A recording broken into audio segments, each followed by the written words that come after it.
Good evening. Welcome to this evening's Board of Education meeting. Before we begin, I'd like to share with the audience that if you are in need of Spanish translation, we have Lupita here to assist you.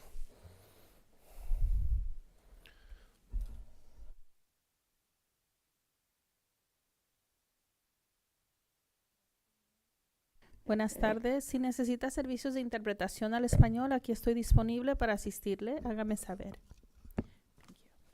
Thank you, Lupita. On behalf of the board, we'd like to share a reminder regarding the process for public comments during board meetings.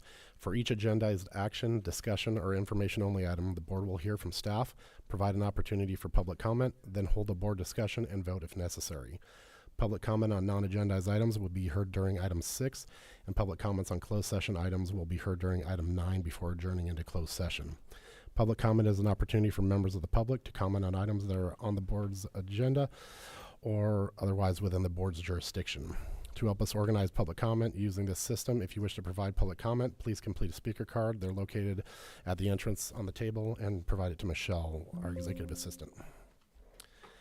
I call this meeting to order at 5:31 p.m. and would now like to establish a quorum by roll call vote. Board President Jason Remenzi. Yes. Board Clerk Jake Odello. Yes. Board Member Matt Glazer. Yes. Board Member Rita Patel. Yes. And for the record, Board Member Sarah Hines is absent. May I receive a motion to adopt the agenda? So moved. Second.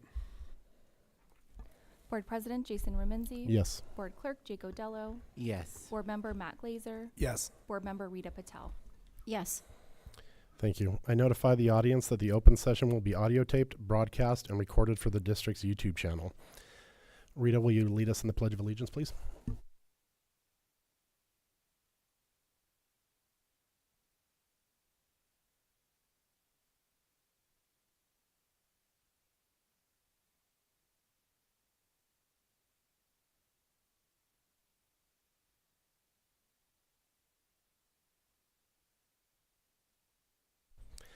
On to item 2, reports. These are routine status updates regarding campus activities, meeting schedules, conferences, and meetings attended, and recent developments from our student representative and our unions, the ACT and the CSEA. We'll start with our student representative report with Colin Pritchard. Hello. Kate Daniels attended the Student Senate meeting last Thursday at CHS. She spoke to some of the senators and conversed with them about their involvement and roles. Prom was a huge success with a new venue in San Jose. Student response has been very positive so far. Carmel Middle School hosted a fun day on the green with outdoor activities. The leadership teams of Carmel Middle and Carmel High have been working for weeks to plan this fun event at CMS for CMS students, with many different games and a raffle to win various prizes, including brand new AirPods. Tular Cedos. First off, the whole staff wants to say thank you to all the Tular parents who helped last week and with helping donate gift cards, decorations, and a great luncheon. So thank you to all parents at Tular. This week is the combined TK first, second, and third grade spring music concert. Then next week is the open house and art show. And finally, the second to last week of school will be the combined 4th and 5th grade spring music concert. Tomorrow night at River, from 5 to 6:30, they have their open house and art show. On Monday, the 19th, from 7 to 8 p.m., is the River Band Choir and Band Concert. So good luck to all of the talented students participating. Thank you so much. Thank you, Cullen. Next, we'll hear from our ACT President, Elizabeth Marsh.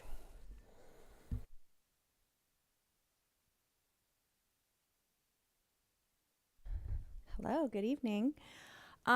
First of all, I want to thank all of you board members for considering attending the Tri-County CTA Service Center's school board reception last month, and thank you to Jake for planning on attending.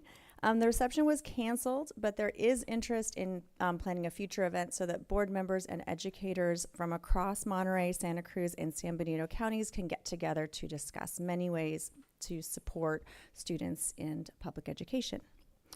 And I want to recognize tonight many of our ACT members who have been recognized for their amazing contributions to their colleagues, students, and our community. Our CTA Service Center had a beautiful dinner at Saltwood Kitchen in Marina earlier this month. And there were many impactful educators who received awards for their important work. Among those were Carmel High's Phil Crawford, who won an award for student advocacy. Phil received the award earlier, but he was re-recognized for that honor. And Carmel High's Dawn Hatch for her amazing longtime service as ACT secretary and our political action committee treasurer. River School's Michelle DiGirolamo for her intrepid, dedicated work to our bargaining chair, and River School's Natalie Kobza for her unfailing responsibility and organization as our membership chair and elections committee member. And as you may have read, our VP, Lee Cambra, received a Follow Your Bliss Award from the 49ers Foundation. She was among 10 Bay Area educators honored for exhibiting exceptional purpose, passion, dedication, and impact in their communities. And it's great to see Lee recognized for her dedication to students and our community. She's also an incredible leader, resourceful, efficient, knowledgeable, courageous, and willing to lend a hand and or ear in the midst of my many overwhelms. And there were many administrators who received recognition, as well as a CSEA employee who received a prestigious award that you've likely read about, and I won't go into detail because I don't want to steal anyone else's thunder. So congratulations to everyone, and have a good evening. Thank you, Elizabeth. Lastly, we'll hear from our CSEA president, Anna Medina. Good evening. I just wanted to say thank you again to the board for all of your support and ongoing dedication to CSEA and what we are working on and working towards for our membership. CSEA also wants to recognize our ACT members, our nurses, our classified members for Classified Appreciation Week, Teachers Appreciation Week. And lastly, I just want to reflect on and recognize Lisa Brazil, who currently just won the Area C CSE Award for political activism. It's the highest award in our area to win. It's called the Charles Lamb Political Activist of the Year Award. So she won that for this year for working on the insurance claims and with against CHOMP and again with MCSIG, working towards making it better for all of our employees. So thank you so much, you guys, and have a wonderful night. Thank you. Agenda item 3, our superintendent report. These are routine status updates regarding campus activities, meeting schedules, conferences, and meetings attended, and recent developments from Superintendent Sharon Ofek. All right. Good evening, everyone. Tonight, I want to take a moment to reflect on who we are as a district, especially as we're here in the month of May and experiencing many recognitions, as you've just heard. For those who prioritize rankings, you'll be pleased to know that our district is ranked 58 in California and 416 nationally, according to the U.S. News and World Report. We also hold a prestigious AAA rating, credit rating from both Moody's and Fitch, something that very few districts are able to claim. And according to niche rankings, we are ranked number 5 in the state for the best teachers. But beyond the numbers, what truly defines us is how we show up for our kids every single day. Carmel Unified leads Monterey County in academic achievement. We provide students with rich opportunities to explore their passions through the endless extracurricular options, and we're proud of a tremendously successful athletics program with multiple state championships and league championship titles. This is especially impressive given the size of our school and our district. We have award-winning staff who are committed to continual growth, always learning and improving so they can better support our students and make sure that they are able to pursue their dreams and aspirations. Earlier today, we celebrated seniors who were honored by the Rotary Club of Carmel by the Sea as scholarship recipients with awards totaling more than $118,000. This is just one example of the strong partnership between our schools and this incredible community. All of this speaks to one thing, which is our deep belief in our students and our shared commitment to building a better tomorrow for them. So do we have room in our practice to improve? Of course, we always will. Do we have a reason to be proud? Absolutely. Do we have critics? Yes, and we always will. So what does this mean for me? It means that we have a choice about how we spend our time and our energy, and we choose to focus on our strengths, our shared values, and our continuous improvement. and keep moving forward on behalf of our students, our staff, and our community. So with that, I conclude my comments, but I want to also take an additional moment to honor and recognize our student board member who has showed up here every month. He's prepared. He asks questions ahead of time. He hasn't missed any meetings or meetings in preparation or actual meetings. And so we know that he has chosen a college, and we have a small token of appreciation for him and his efforts to support the voice of our students in our meetings. And so congratulations to you. He is going to Cal Poly.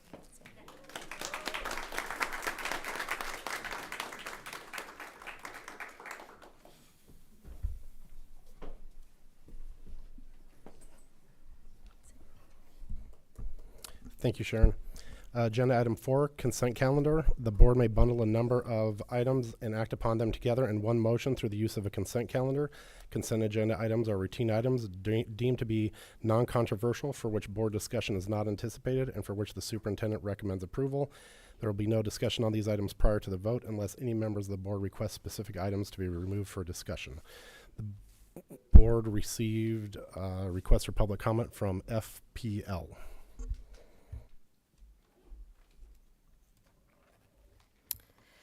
Good evening. Tonight I intend to speak 3 times. Although each will be on a different agenda item, all 3 will have consistent themes tied to CUSD's continued failures. Poor accountability, weak transparency, a breakdown in governance, mismanagement of public funds, and an erosion of community trust. So without a clean house, this board and its leadership can't move forward with any credibility. These messes will not allow you to prioritize the students or the education. You guys are stuck. You can't move on to the mission of what your board is. This comment is specifically in regards to item agenda E, the contract for Earth Systems Pacific, that's associated with ripping out the Carmel High School tennis courts and the building of new roads and parking lots.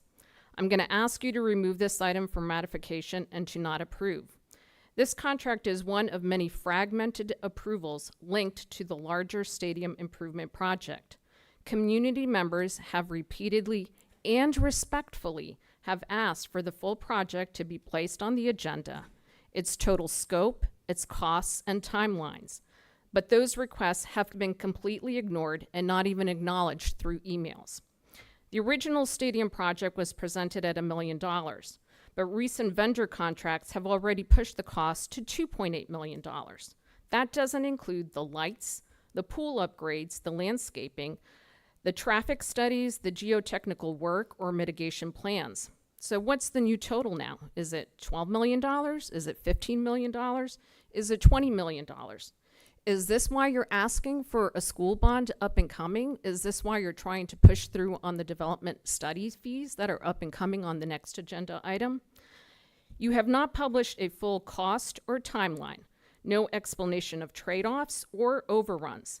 Nearby residents are completely uninformed despite the major constructions pending in their neighborhood this summer. That contract says that construction starts at 5/19. No one has received any notice. That's really irresponsible. Instead, what we continue to see is a dishonest tactic of approving small, tiny little items in small pieces, vendors, legal shifts, budget shifts, hoping that the public won't connect these to the larger picture.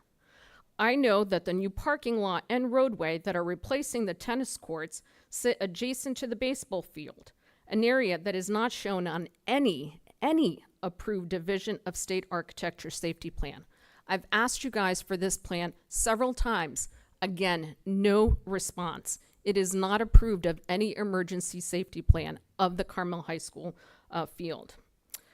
Your construction will not meet the minimum emergency plan and access, but you believe no one will notice because you're piecemealing the construction plans. You are taking risks. I urge you to not approve this contract tonight and instead respectfully place the full stadium improvement project on the agenda so we can all get a sense of the big picture, the cost, and the timelines. Be responsible. Thank you. No other public comments were requested. If there's no questions or comments from the board, may I receive a motion to approve the consent agenda? I guess I have questions. Yep. In light So of, we have to start with pulling out. okay, item. so let's pull the item that the community member just spoke about. Is it where is it? EG? E and G, or you want to just pull E?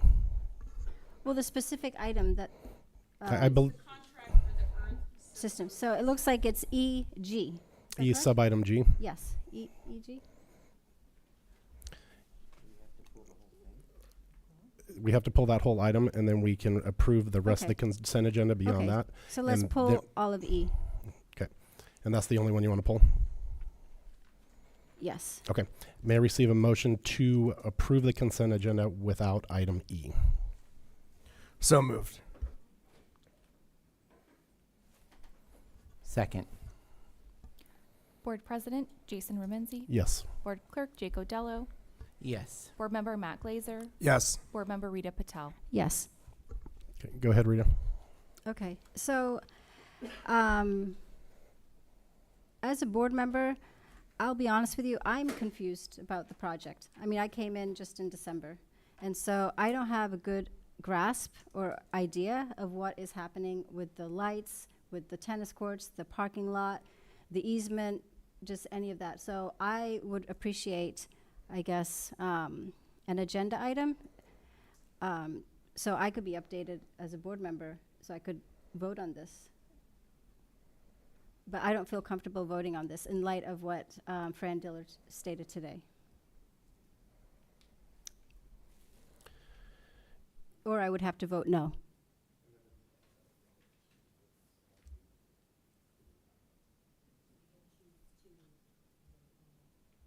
Sorry, there's a question being asked about how, process. So you can choose to, the motion can be made to include all the items or certain items or all the items excluding a specific item. It's up to the board. Okay. So I think it sounds like the community wasn't even notified of construction happening. So it seems like we need to agendize this and have a presentation or go out to the community and just get their input, right? What do the other board members think? So the timeline, if they're starting on the 19th, that's 5 days from now. So I don't know how Yeah. we change that, and I don't know what notifications went out ahead of time. We did talk about these parking situation. We voted on that last board meeting, so Yeah. I don't know how it was noticed, if it was or wasn't. So who would know if it was noticed or not, or what communication went out to the public?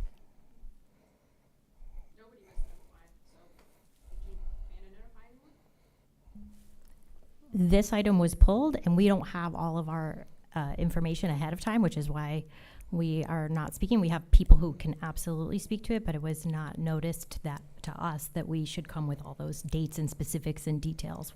So we do not have that here. That's the issue with pulling things in the meeting. We're happy to provide information, follow up with information, and respond according to the board's wishes. We're providing information as the board requests it. No problem. I would just ask, I don't know if you've had the opportunity, Trustee Patel, to discuss these items beforehand in your one-on-ones or whatever. I know I have had the privilege to have standing meetings, and I have asked some of these same questions to get that clarification that you've asked for. Okay. I believe it is satisfactory. I've also taken the time to speak to some community members as well, and I have responded to them, and I have given them my opinion on I believe that it is satisfactory. So to your question on how I feel about this, I've taken the time to ask the questions. I've taken the time to speak with some community members, and I believe it to be satisfactory. Okay.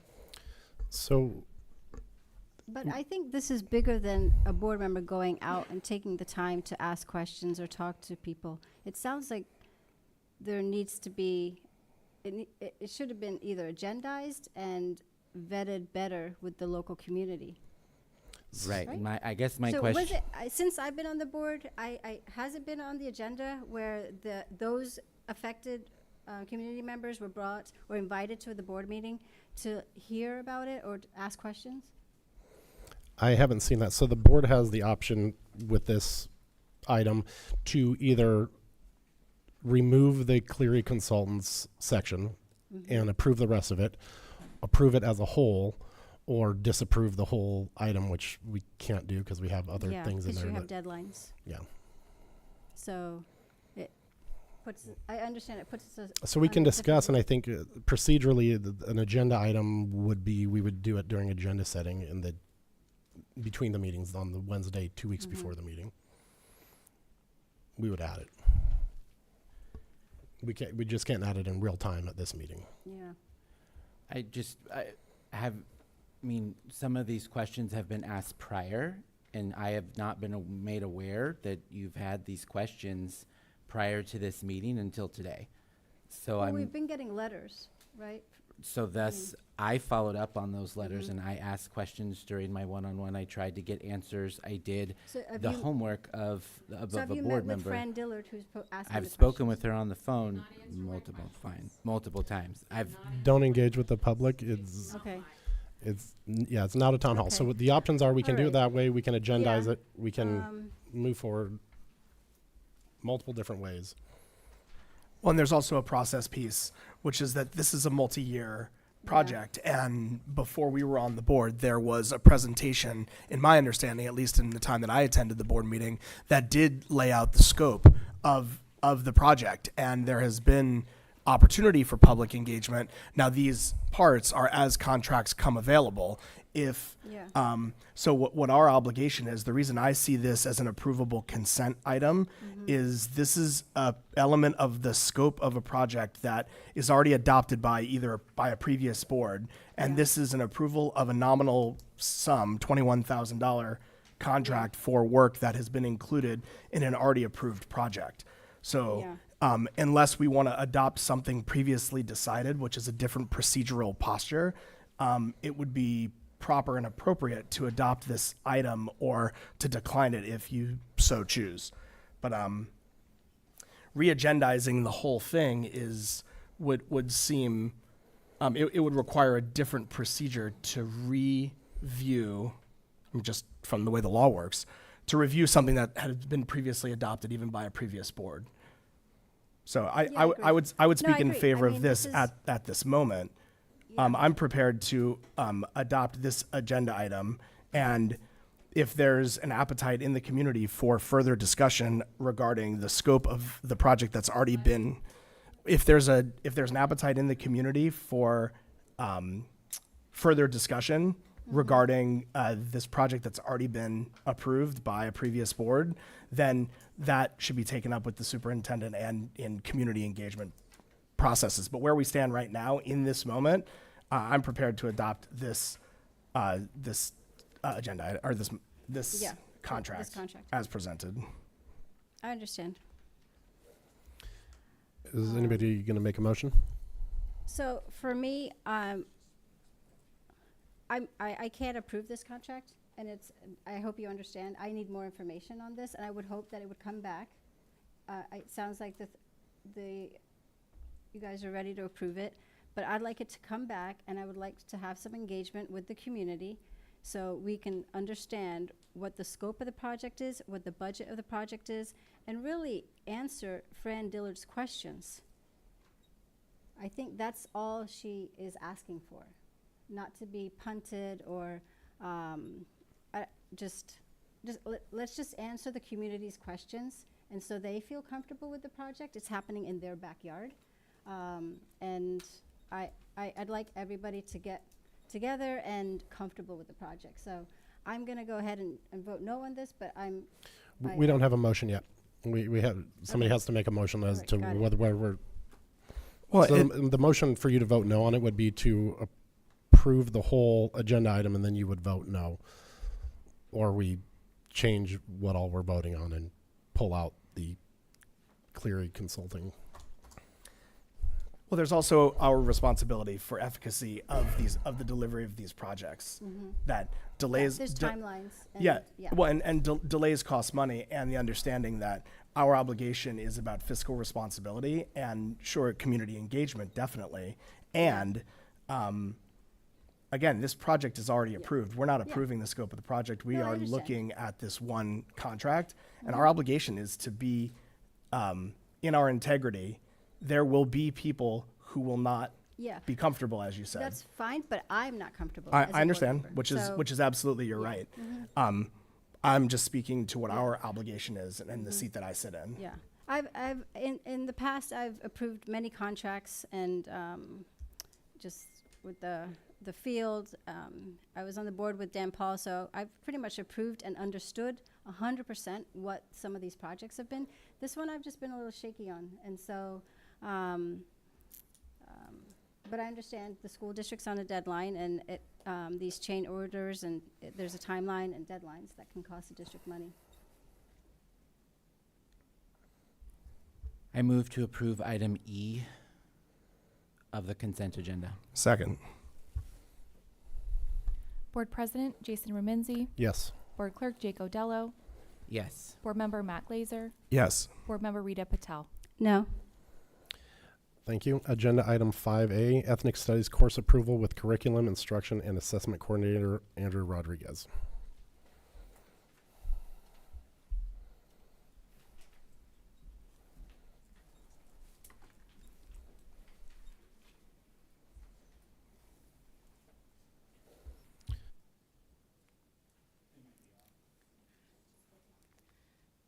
I figured I would try it first this time before, so. Oh, perfect.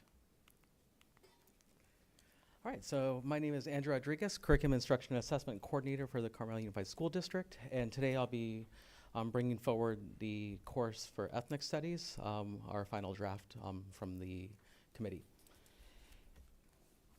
And so just a little bit about the course outline that was posted online. So nothing has changed with regards to the actual structure. We wanted to make sure that we were transparent with regards to the kind of the look of things. And what we did initially was we wanted to ensure that transparency by showing a very clear outline of the course, which includes our unit overviews, essential questions, lesson ideas, unit resources, essential vocabulary, and learning targets.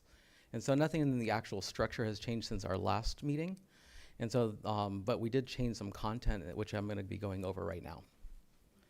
And so looking at, so based on board feedback, which happened in February, followed by a community meeting that we had in March, where we received like a lot of good feedback and a lot of like really constructive criticism as well. What we did was we went ahead and made some adjustments. We brought all those comments, every single sticky note, every single comment that we were able to notate back to the committee, and we went through each section and really had a heart-to-heart and took a look at the course. And obviously when you have varying opinions, we can't take into consideration everything, especially considering that there are some contradictions between like the way that certain people view it. But we would try to make our best judgment using kind of a curricular lens, but also being mindful about the comments that we received. And so I wanted to start off with Unit 1. And so taking a look at Unit 1 revisions, one of the major comments, which we hadn't heard at the board meetings, but we did hear at the community meeting, was about kind of the, I guess maybe the language and approach to how we were addressing Unit 1. And so what we opted for was to really look word by word and identify some of the words that maybe aren't as objective. And so either clarify words and looking at vocabulary and making sure that we're accurate with our terminology. And so if you take a look at Unit 1, what you'll notice is that we've added some additional resources into that unit to make sure that we're clarifying terminology so that we're all on the same page and we're using the same language. And so there's at least 3 new items in there that deal with definitions, as well as, and that are very academic in nature, very objective, so that we're all using the same language there. Additionally, we went ahead and looked at the language as well, just as a whole, to ensure that it's a little bit more objective, so that it's not prescriptive of and more exploratory with regards to how identity is. And I just wanted to make a note about identity and ethnicity because I think that the two are very much interlinked throughout my personal experience, but also through a lot of our research and taking a look at other courses. I don't think that this falls anywhere out of line of the course outline or the ethnic studies model curriculum, nor anything that's out of bounds in comparison to some of the things that have been brought forward in other districts as well.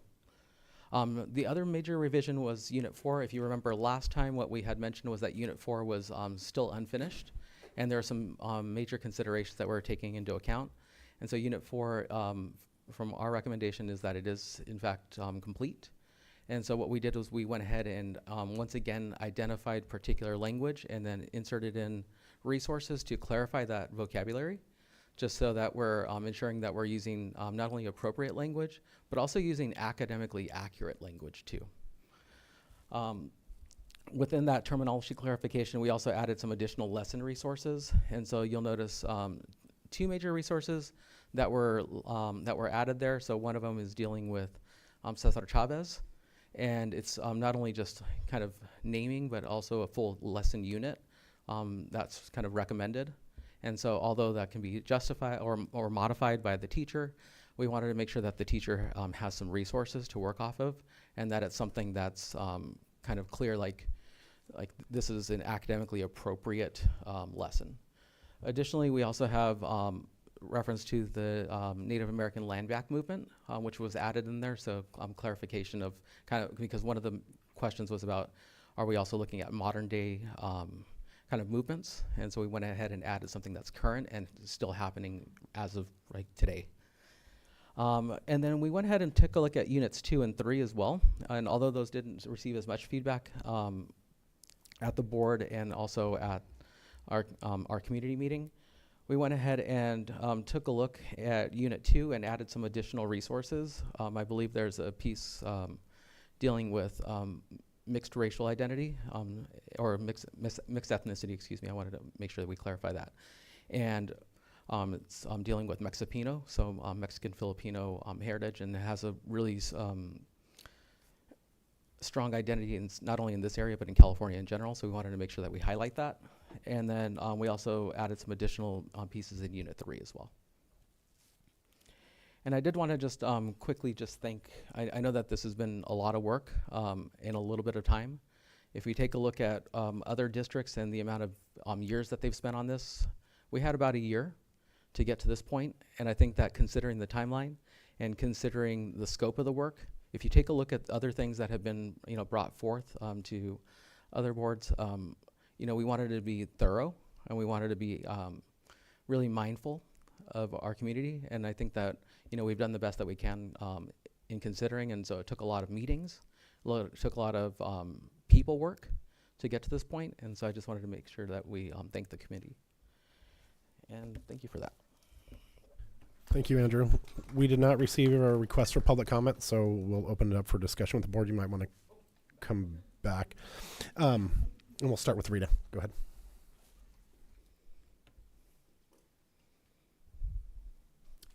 I actually have no questions. I think I attended the workshop, which I thought was put on really well. And I liked the format of it. I know you took some heavy questions during that day, but thank you for being open-minded and putting yourself out there. I know it was a tough meeting, but I'm really happy with how it's turned out, and congratulations and thank you to your whole team. Thank you. I echo that comment. I was at the town hall. I thought it was incredible. It was an incredible gathering session with an opportunity for everybody to participate, to contribute. And I see a lot of the results of what was said in that room, changes that were made, updates. I think it was real community engagement. For a topic and for a new curriculum that's coming as a state mandate that we are adopting to comply with the law and doing our best, and especially looking at some of the evolutions in Unit 2 that really listen to what is our local experience, tying it back to Esalen Indians, talking about the experience in Pacific Grove. I think that's indicative of how Carmel does education. this is not hard to adopt. This is it's complete, and the process seems in its integrity and transparent. So I think we are at a best case scenario, understanding that teachers will continue to teach and they'll be empowered to teach and to make sure that we satisfy the state law. So well done. Thank you. Trustee Patel and Trustee Glazier said it better than I did, so thank you very much for your leadership in this work. Thank you. Thank you. Yes, thank you for your hard work and the committee's hard work to navigate through this. Colin, do you have any questions or comments? I do. I know you've probably had to answer a billion questions on this topic, but do you know, since this is a final draft, do you know what grade the class is going to be required in? Yeah, I do want to speak to that a little bit. I think that there's definitely a lot of considerations to take into account, and I think that Sharon can probably answer this a little bit better. But understand that though that, and one thing that came out of the community engagement meeting and also through talking with counselors is that there's a lot of opinions about really what's best for students, and we've also talked to students too about what's best for students, and so we've heard everything from 9th grade through 12th grade and everything in between, and there's a lot of good reasons for all these things. And so I'll leave it at that, but I did just want to mention that, these conversations have happened, they continue to happen, and considering all the new things that are coming down with the state, there's some logistical concerns that we're always facing, and things continue to change by the hour sometimes. I'll just add in that the initial thinking is junior year. However, there have been, since the last presentation to the board, 2 pieces of legislation introduced in Sacramento around ethnic studies. And the initial piece of legislation is still has no funding appropriated to it.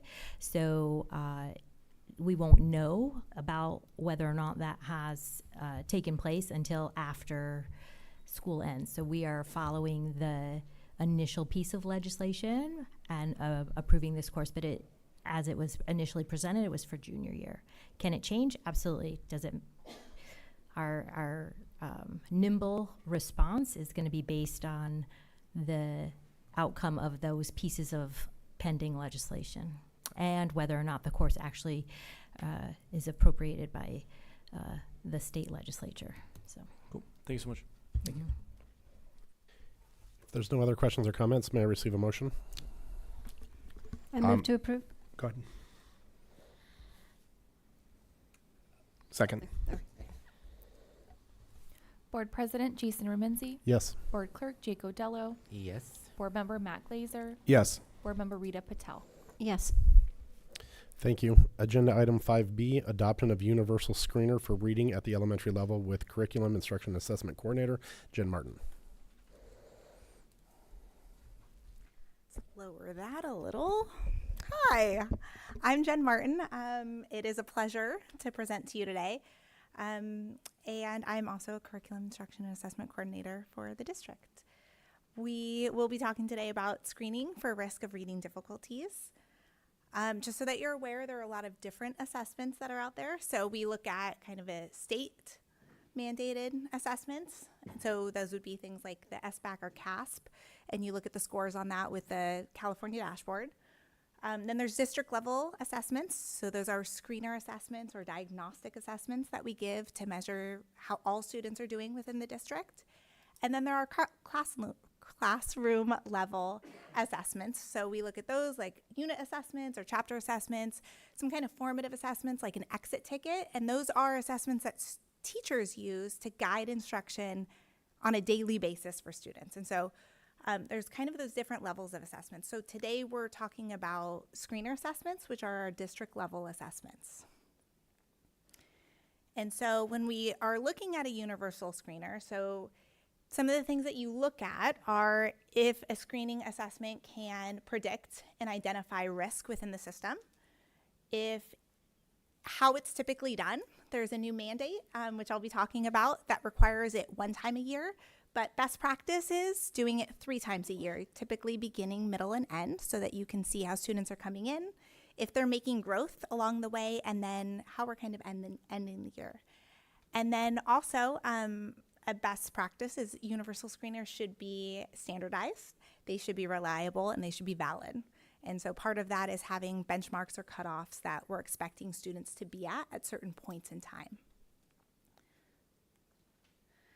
So when we're thinking about a universal screener, just this district level assessment, I like to think about it kind of like when you go to the dentist. I personally am not a huge fan of dentists, to be honest, but we all need them, and I think it's important that we go to them. But when we go, we often will have a screener assessment. They will screen us and make sure that our teeth are good. And so we will take usually an x-ray, right? And they'll look at our teeth and see how our teeth are doing. And we get that one time a year. And sometimes that will be enough. Sometimes we'll be able to look at the x-ray and go, oh, that pain right there, those are molars coming in. We're good, you're gonna be fine. Other times that it could tell us, hey, there's a cavity and we need to look deeper and maybe use our Explorer to figure out exactly what it is, what kind of cavity we have or how it needs to be filled. And so that universal screener assessment, much like an x-ray at the dentist, can provide us a glimpse of how students are doing and what kind of ways we might need to support our students or next steps we might need to be able to identify how to help them. The reason I'm explaining all of this to you is because there is a Senate Bill 114, Ed Code 53008, that came out recently that is requiring these universal screener assessments for all districts at kindergarten, first, and second grade level. We currently already have a universal screener for reading in our district. It's called DIBELS. And part of this Senate Bill and Ed Code is requiring that we adopt it. We currently already have one. The state has approved 4 screener assessments, and we are currently using one of them. So today I am asking for you to readoption of a particular screener assessment called Amplified DIBELS 8 assessment. So that you understand this Senate Bill and Ed Code, though, I did want to talk a little bit about it so that you understand what the screener assessment is and what the requirements are for this Senate Bill and Ed Code. So they're requiring that we adopt a state-approved screening instrument. As I mentioned, there were 4 approved. We are already using one of them, and we love it. And they are requiring that we administer the screenings between 2025 and 2026 school year, so next year. They're requiring that we screen at least once that year. We, as best practice, are already doing it 3 times a year. They are also mentioning some important pieces, and I think it's just good for us to know that a purpose of a screener is to flag for potential risk of students, how we might support them and next steps for them. It is not a diagnosis of a disability, and it's part of a bigger process that we think about of how to support our students and how we identify them. And part of that piece is that it's part of a multi-tiered system of support. And so we're identifying students and then checking to see whether that was indeed accurate, and then what our next steps to support those individual students are based on their needs. Other pieces that it talks about is that we could use all of this data to determine and support students in lots of different ways, including things like using evidence-based literacy instruction or progress monitoring, how they're doing, using intervention, doing one-on-one or small group support within the classroom, or assessing further to identify what specific skill. We currently have all of those systems in place, and I will say that all 3 of our elementary schools have robust systems using this current platform. One of the things that they say that screener assessments or anything above a district level assessment should not be used for is any high stakes pieces. So teacher evaluations, accountability measures, grade promotion or retention, identified of GATE or gifted, reclassification of English learners, you need more than one qualification for that, and then any identification as an individual with exceptional needs. And so we don't use these assessments for any of those purposes, but it does help us flag individual students to say, hey, hold on, we need to look a little bit further and see what's going on here. And so some of the requirements for these pieces that it's requiring is that we administer 45 days upon a student enrolling within our district. Our hope for our district is that we do it within the first 3 weeks. If a student comes into our district 3 weeks, within the first 3 weeks, we will administer the screener assessment to get information around how they're doing. And then also after we give the assessment, we need to notify parents. And this part hasn't maybe been a practice here in the past. It's been up to the individual teacher. But now this will be our one big change is to make sure that parents are notified of how their students are doing based on this assessment at the kinder, first, and second grade levels. Another piece is that we have requirement for multilingual learners. And so if a student's primary language is Spanish, how might we support that? And we currently didn't have anything. So we are going to pilot out Lectura, which is the DIBELS 8 version in Spanish. And so we will be piloting that this next year as well for students who have Spanish as their primary language. So that you understand what it is that you are adopting, I'm going to speak a little bit about Amplify DIBELS 8. These are the different measures or subtests that are on the assessment, and so you can see the different grade levels that it spans. Those grade levels and the subtests are based off of what students should know and be able to do based on those grade levels. And so you'll notice, we're focused on letter naming and understanding, phonemic awareness at the lower grades, whereas maybe in the upper grades you're looking at oral reading fluency and comprehension, which is the MACE. And then it also has 4 different levels that could help us identify where students are at. So well below, at, or above benchmark, and that gives us how they're doing on their performance levels and at what possible risk they might be at for meeting proficiency goals. The reports on the teacher end are fabulous. We love looking at them. And so this gives you kind of a view of what it looks like. You've got students listed on the left. You have their composite score, which is their overall score, right next to that. And it gives you color coding. And then it gives you all of the subtests and how students are doing on each of those subtests. And then if you want, you can also click on one of those and it'll give you a student report. And you could dig in deeper in exactly how those students did and how they did on that exact subtest. So for this example, they missed the word TEP and they missed the S sound in TEP. So we know they might need a little support with maybe that short E sound. Or maybe they just said a little fast and we would catch that on maybe the next assessment that we give, which is a diagnostic. So those 4 levels give us an indication of where do we go from here. If they're at or above benchmark, we're good. We don't need to test further. We know that they're on level. If they are well below or below, our best practice in our district is to test both of those and see what additional testing they might need to identify what specific skill we can support them with.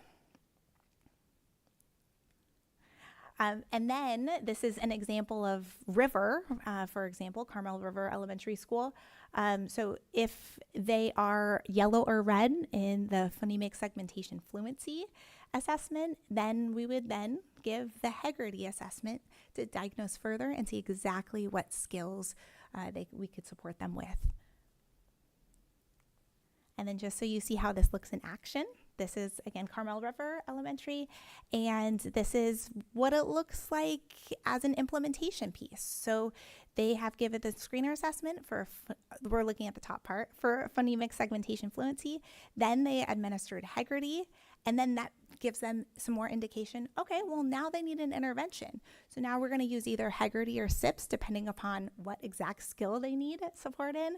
And then we're going to progress monitor if they're actually moving forward on that intervention every 2 to 3 weeks.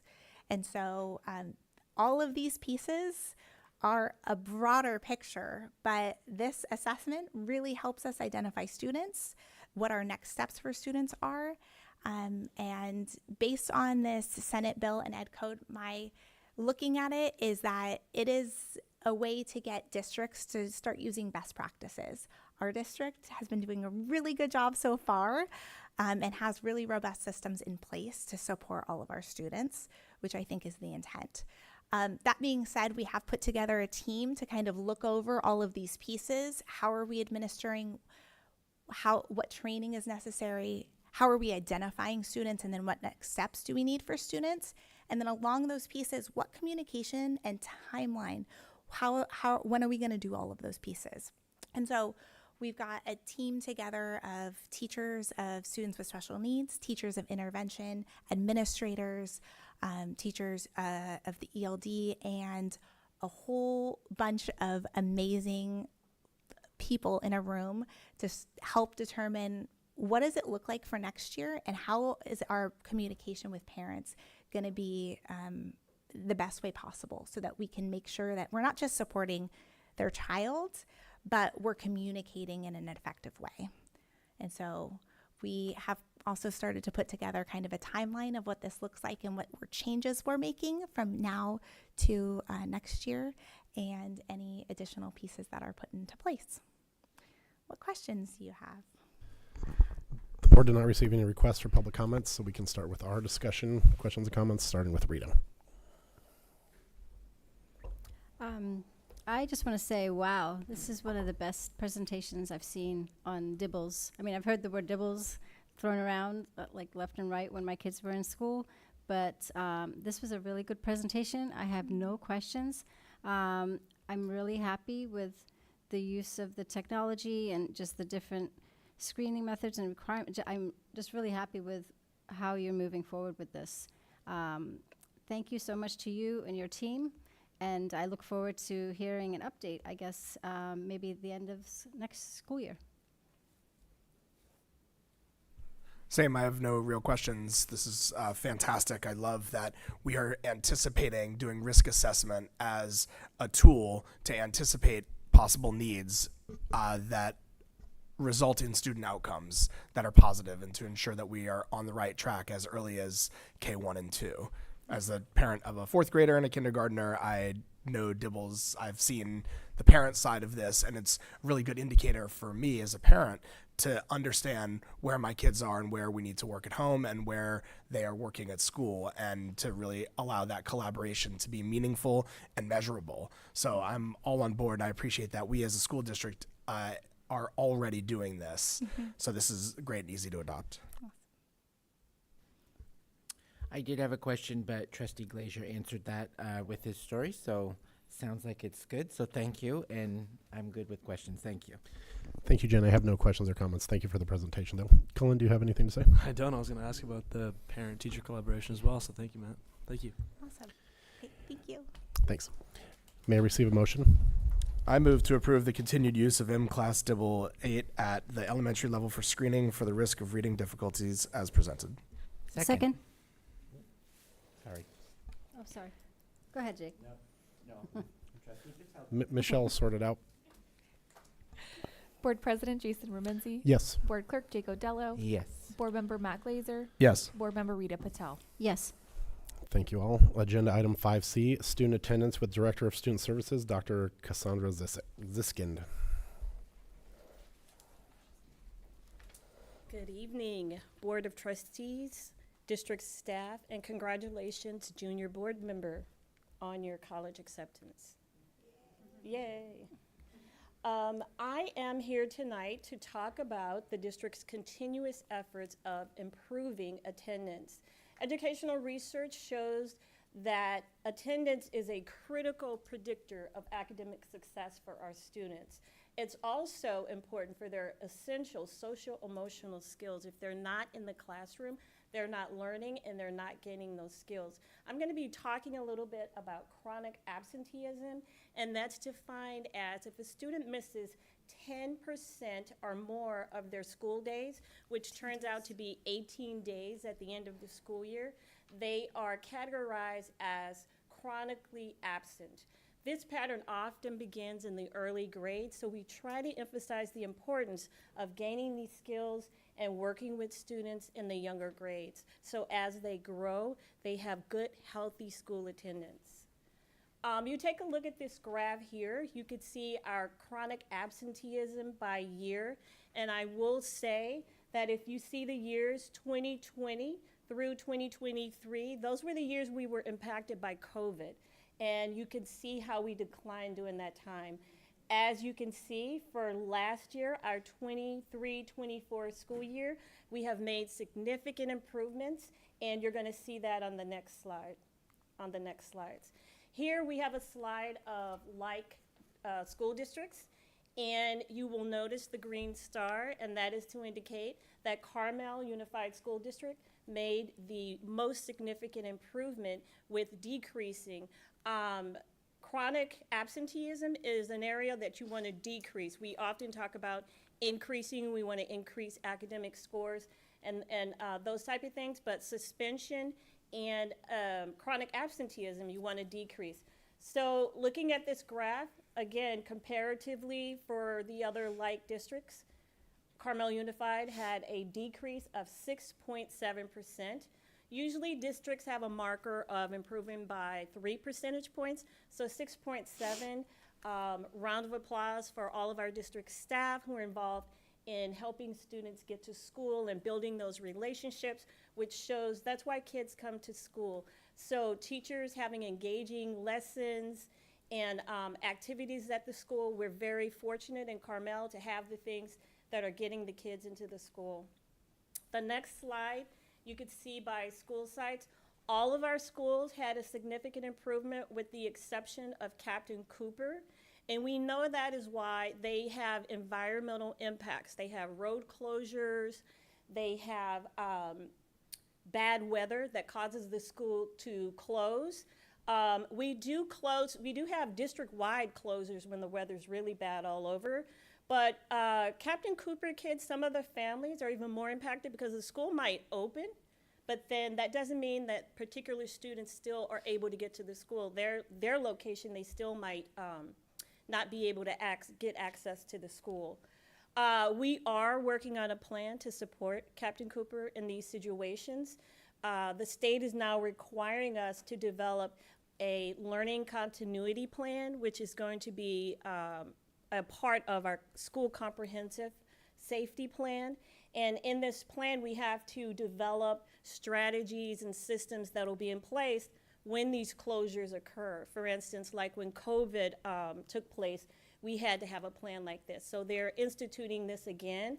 I've been working with the principal of Captain Cooper. She's been working with her staff to try to come up with some strategies and ideas around how can we support Captain Cooper when they have these environmental impacts on the school. But if you can see, River had a really huge improvement. They almost doubled their decrease, improving their attendance. Tularcitos had a great impact, and so did Carmel Middle and the high schools. So congratulations to all of our sites on improving that.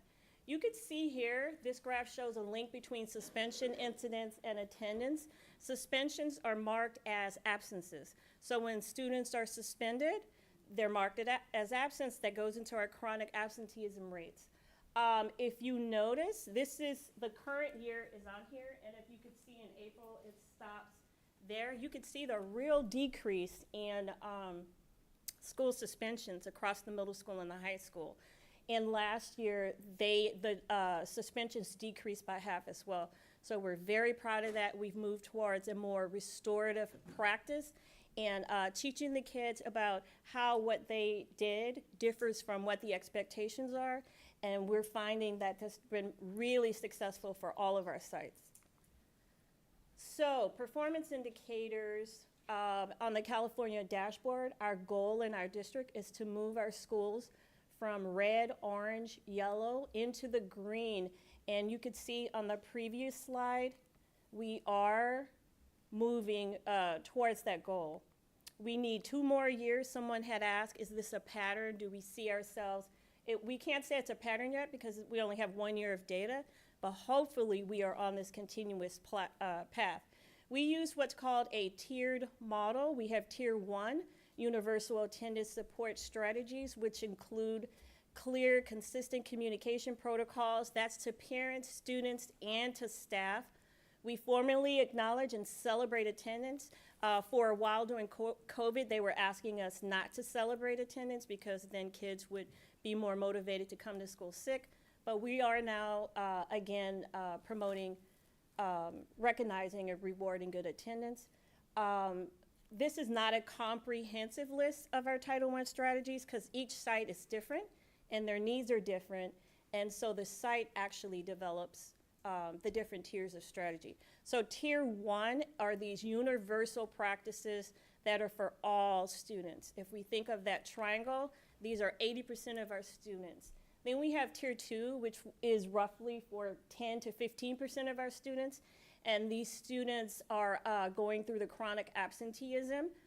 And that's the students who have 10% or more days absence. This is when we start working on an individualized learning plan for our students, having those meetings with parents and institutionalizing academic support. Also working towards a positive school climate and mentorship and school connections, which we do have in our sites.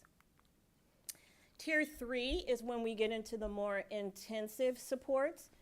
And in our county, we do not have the SARB process. We have the District Attorney's Office Attendance Abatement Program. And our district attorney who's here tonight, I want to invite her up. We have a gift for her. She's one of our community partners. And it can sound really daunting and scary to have to go to the courthouse and meet with the district attorney's office. But it is a room full of support. And I'm very proud to say to be a part of that with Amy Patterson here, our Deputy District Attorney of Monterey County. And we've had 5 kids to go through the process in the last 3 years. And I am very proud to say that 100% of them improved their attendance. So they got off the chronic absenteeism list. Yay. And then I have some flowers for you. From the Carmel Unified School District, thank you for supporting and helping our families in our effort to improve attendance. Thank you. Okay, next we have families make a difference. We know that families, it starts at home. Good attendance starts at home. So scheduling wisely, planning your doctor's appointments outside of school hours, establishing healthy routines, and building school relationships and managing family logistics. Very, very important. We have different things to support our families. We have parent workshops. We have information on our district website. And we talk to families. Our site administrators have parent meetings. We're there to help our families, again, not just the district attorney's office, but also our site administrators work with families and help them, and support staff as well. And we try to understand, help parents understand the importance of attendance and coming to school. Lastly, how are we continuing these efforts of district-wide continuous improvement? One thing we did 3 years ago, we unified our attendance codes. Schools were using different attendance codes, so it was being reported differently at each site, so we weren't actually possibly getting correct data around attendance. So we have now, working with our technology department, unified our attendance codes. Home and hospital protocols were systemized and put into place. We have some students, the home and hospital is for students who can't attend school because they're in they might be in a residential program or under the care of a doctor, and they receive a teacher and they're able to get attendance credit when they're in this program. Independent study practices, again, streamlined. I work with our business services department. The business auditor took a look at our independent study contract and made sure we were in compliance with all state requirements. And we have a lot of families taking advantage of independent study as well to receive attendance credit. Our families, part of our transparency and clearly communicating, we send home illness letters. This is an intervention. So if a student has 10 days or 14 days illness, we do communicate that to the parent and bring it to their attention, because sometimes parents might not be keeping track of how many days their students have missed. So we do send those letters home. We formalize that letters with our administrators, and we send those home to keep the parents informed. Staff development, not only does Amy meet with our families, when we have these tier 3 supports, she also comes in at the beginning of each year and does professional development for our secretaries, attendance clerks, and administrators. The Student Services Department also conducts professional developments throughout the year. 3 years ago, we instituted what's called a SART contract. That's a student attendance review team, and a team comes together along with the parent, the student, staff, it might be the nurse, whatever necessary people at the site come together to support the student and take a look at what's happening around attendance. And a lot of time it's just providing information to the parent about the importance of attending school. We created a discipline handbook last year for administrators. Again, it was around the restorative practices for students and guidelines on following ed code around suspensions and expulsions. And we've had a lot of success with our suspension rate decreasing. This year, we're working on finalizing, we have one more meeting, May 22nd. We're finalizing a student success team handbook and practices. We haven't had a district-wide practice, our handbook, so we have a team, our mental health team, our special ed team, student service department, teachers and administrators. We're creating that handbook in the district that we will be able to start using next year. I spoke about the district attorney's office. You met Ms. Patterson. The importance of parent communications, those go out on a regular basis from our school sites and from the superintendent's messages about the importance of attendance. And again, thank you to our teachers and our support staff, classified staff, for engaging students and building those relationships and letting them know they're important and having a reason to come to school. And then lastly, we just started a partnership with Harmony at Home, and they're going to be working on, they're working at 2 sites. They're working at the high school and at River School this year. And we have been assigned an anti-bullying coach, and that coach is there to support the site with, and support the administration and the mental health team with helping kids learn and also provide professional developments for parents and for staff. So we're very excited about that and our all of our efforts around anti-bullying. So, thank you. Any questions? The board did not receive any requests for public comment, so the board can open up for discussion. We'll start with Rhea. Very good, comprehensive presentation. Thank you very much. I didn't have any questions initially, but as I was listening to the presentation, I've come up with a couple. So the increases, it's a large decrease. What was the main, I guess, tool, or what was the main thing you did to have such a great result?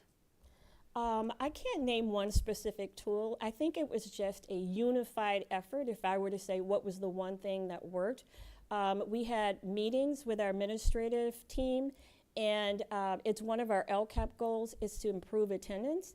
And so I think just the targeted systemic focus on improvement attendance. We also, I think it was 3 years ago, the district used to have what was called 10 free days. And that's not an ed code. And so we were able to take that off.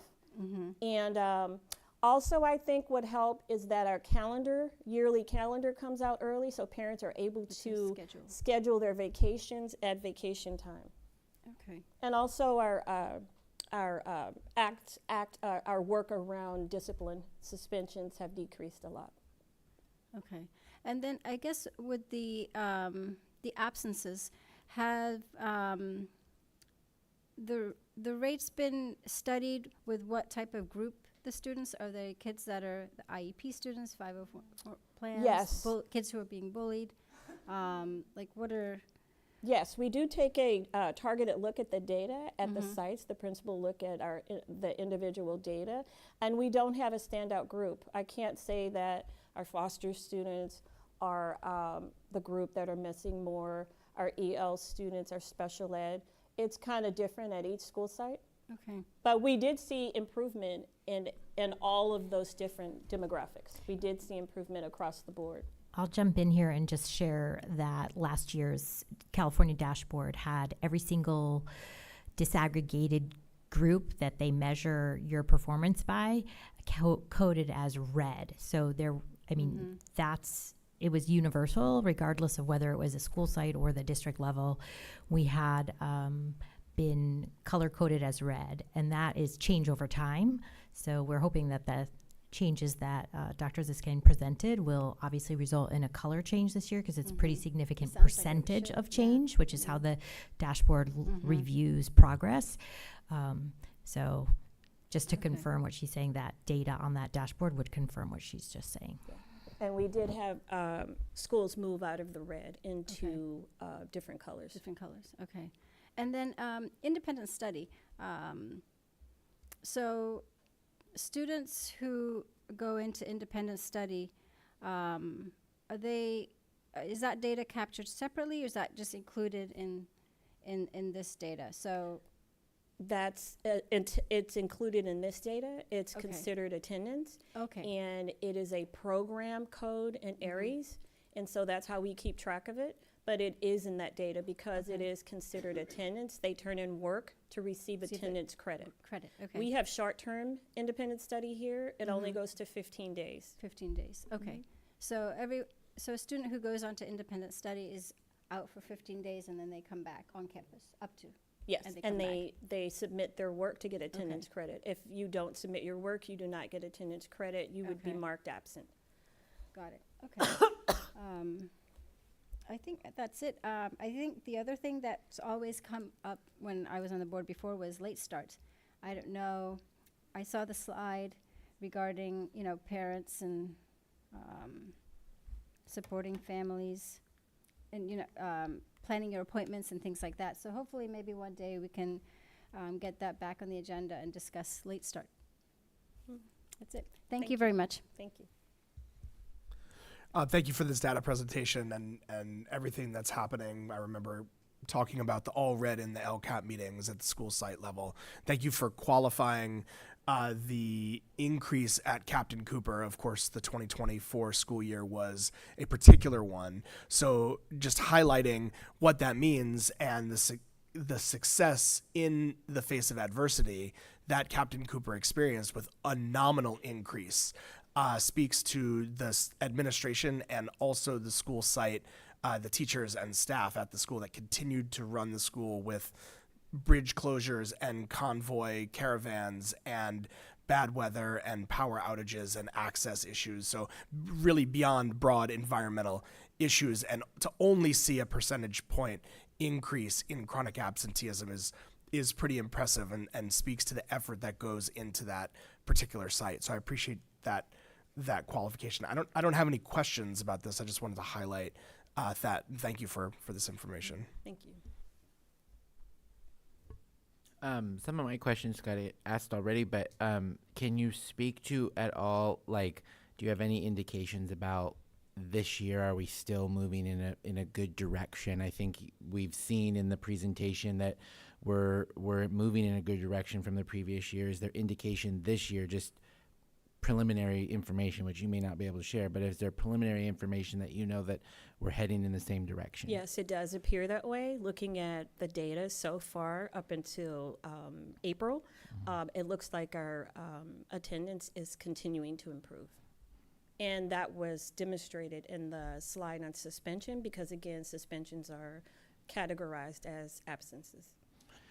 But is it what are the other things that can contribute? I may have missed it, but it's not just suspensions that contribute Expulsions. So it's Well, you're actually expelled from the district unless you go to a site within the district, which we don't normally do. But it's just suspensions and then unexcused absences.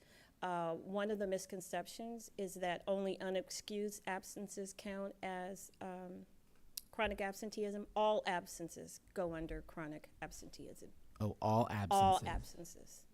Wow. Even if you are excused, if you're absent for 10% of your enrollment time, then it's considered chronically absent. So it could be for any reason somebody's Yes. missing school. Yes. Okay, I got it. Thank you. That was my question. Thank you for this presentation and congratulations on the improvement and your recent award. Thank you. Cullen, do you have any questions or comments? Yeah, kind of piggybacking. That would include school events that would require absenteeism. So like sports, clubs, if you're in band, like if you're missing school. If it's a Becau- school activity and you're Yeah. participating in a school activity, Correct. no. Because That's you're all. participating in school. If you say you're going on a college tour or Yeah. something like that, that's considered an excused absence. Even if you're doing so with the programs that we have at the high school.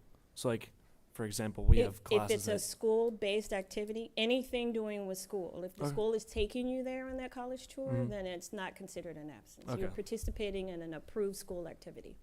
Okay, so even if you're missing school because of weather conditions, and that's approved as missing because of like, conditions, that's still considered absent? Yes. Thank you. Yes, and that's the situation at Cooper, because if the school is open and they're missing because of weather conditions or road closures, it's still considered an absence. It would be excused, but unfortunately, it's still an absence. And that's where we're trying to develop some type of a system where the kids can get attendance credit by doing work at home, like we do with independent study contracts. Okay, thank you.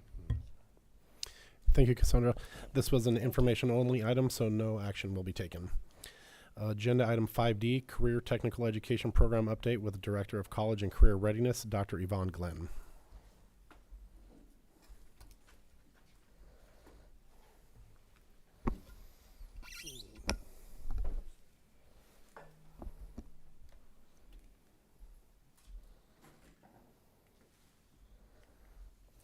Okay, well, good afternoon, board members, cabinet, and community at large. It is with great pleasure to be with you to present an update on the CTE program today, Career Technical Education. So the purpose of this presentation is to provide an overview of current CTE initiatives, how the data informs the College and Career Readiness Indicator, and speak briefly about the future and direction of the CTE program. So the Carmel Unified School District vision is to continue creating a CTE program that reflects the student interest and alignment with the labor market to best prepare our students for college and career, and most importantly, lifelong success. Okay, so in today's presentations, we will cover the definition of the CTE program and the shift that has occurred in education from vocational education to career technical ed. Next, we will present the 11 elements of the high-quality CTE programs and provide an update on a few key elements tonight. So, and last, we will present current CTE data and how this informs the College and Career Readiness Indicator, and conclude presenting the current investments in our CTE program. So, the Career Technical Ed program are programs of study that are designed to equip students with the academic, technical, and real-world knowledge and skills needed for high-demand careers. These programs integrate core academic subjects with technical skills training, preparing students for college and careers. So CTE courses are often structured in sequential pathways, connecting high school learning to post-secondary education, industry certification, and potential early career opportunities. So CTE programs expose students to real-world applications within the context of career-specific fields. So in the past 10 years, there has been a shift from what we used to call vocational education to now career technical ed. So vocational education was a program of study that was intended as a different career path for students who were pursuing to enter the workforce after graduation. So the program was designed to serve only a few students within a limited career opportunity, and it was a terminal course of study in our high schools. So often the courses were replacing foundational academic courses with restricted programs area, and it was offered only in high school. So what we have experienced over the past few years is a transformation from the vocational ed to what we call CTE. So now the programs combine academic rigorous courses with relevant and sequential courses to develop technical skills aligned with industry standards. So the CTE program at Carmel Unified is designed and available to all students. And the breadth of programs has evolved across the state to encompass 16 career sectors and more than 79 recognized pathways. So the CTE program is not a terminal degree anymore, but rather a boost in the students' preparation for post-secondary degree in a 2-year or 4-year program, as internships and industry certifications have become recognized evidence that students are able to apply knowledge into practice. So these are the 11 elements of high-quality programs. You have them on the screen. So it's leadership at all levels, where district office, site administration, community leaders, and parents may work together to support the goals of the program. The high-quality curriculum and instruction, providing relevant pathways to students in careers in demand. We have career exploration and guidance to support students in finding their strengths and career of choice. Student support and student leadership development by providing students with multiple opportunities to master content, as well as participation in regional, state, and national competitions to grow leadership capacities in our students. Industry partnerships to infuse work-based learning opportunities in our students inside and outside the classroom. System alignment and coherence with the programs of study between elementary, middle school, and high school are connected. Effective organizational design to maximize human and physical resources. System responsiveness to changing economic demands, where the program is designed to evolve over time and seek funding from different sources, depending on legislative priorities. Skilled faculty and professional development to ensure that our teachers are up to date with current technological developments in the areas and expertise. Evaluation, accountability, and continuous improvement cycles. And CTE promotion and outreach and communication to ensure that all students know the options in the high school. So for today's presentation, the update will be on the following elements: high quality instruction and curriculum, industry partnerships, evaluation, accountability, and continuous improvement, and system responsiveness to changing economic demands. So, the following sets of slides, so we're going to start with element 2. So the following sets of slides is a graphic representation of the current pathways that our district offer and the evolution of the pathways for the past 2 years. So for the purposes of these presentations, the courses are aligned by pathways. So when the student completes the first course of the pathway, it's called the non-pathway completer. And when the student completes both courses in the pathway or the 3 courses of the pathway, it's called pathway completer. So we're going to be using those terms to explain the data later on. So Carmel Unified School District offers the following CTE pathways in the arts, media, and entertainment sector. So we have a photo pathway, a graphic design, video production, drama, and dance. Under the transportation sector, we offer an automotive pathway. Under the health and medical technology sector, sports medicine with a dual enrollment course during the first course, and an engineering and architecture pathway with principles on engineering. Okay. So during the 22-23 school year, we did a need analysis of the CTE courses of study, student interest, and current trends in priority pathways, and determined that there was work to be done to bring new pathways to Carmel Unified. So we determined that our future options should include flexible opportunities to honor the time that the students were spending in CTE outside the school, outside the classroom, additional dual enrollment opportunities for our students, as well as closer alignment with high-skill, high-wage occupations to benefit our students. So the design year was during the 23-24 school year, and we successfully were able to open the following opportunities for students during this current school year, and you have them on the screen. So under the multiple pathway sector, we revamped the general work experience program, allowing students to obtain high school credit while working in a particular occupation. Under the health and medical technology sector, we were able to offer for the first time biotechnology. Under the engineering and architecture sector, the students participating in the robotics program are currently earning high school credit in a co-op based model. And under the business and finance sector, we opened the first fully dual enrollment pathway in business, where the students at the end of the year will obtain 6 college credits. And in addition, this is an accelerated pathway, so the students will be pathway completers in 1 year. So this is the initial year of implementation, as I stated, and there has been some positive feedback from students regarding these pathways.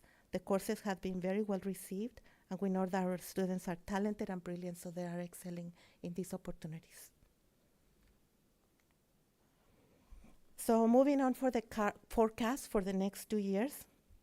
On the right-hand side of this slide, we have been working with the graphic design instructor, and we are pleased to announce that the pathway will include a dual enrollment credit for the next school year for 25-26.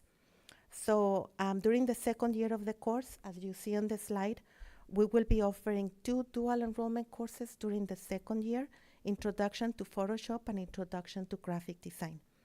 So this design is a little different, will still be a 2-year sequence due to the heavy prerequisites that are required during the second course.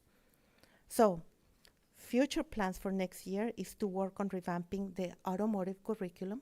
So this is a design for the following school year. Hopefully we will be able to accomplish all this and open all these pathways during the 26-27 school year. So the design year is next year for the following. So revamping the automotive curriculum and infusing some units of electrical vehicles into the current structure and start exposing students to current technologies. We have plans on completing the pathways with capstone courses by offering a specialized CTE work experience course. Continue on creating a full pathway for advanced robotics and explorations of a physics course that potentially will be offering tangent to best prepare our future engineers. An advanced biotechnology course that will prepare students to take the biotechnology aptitude and competency exam. So this is an industry-recognized certification that assesses the core skills and knowledge needed for an entry-level biotechnology technician position. So in addition, we are exploring a CTE pathway at Carmel Valley High School in the agricultural and natural resource sector, and we are working also with Carmel Middle School on exploring an esports pathway with the information and communications sector. So that's our work on curriculum and instruction. So I'm gonna move on to the next element. So this is industry partnership and work-based learning.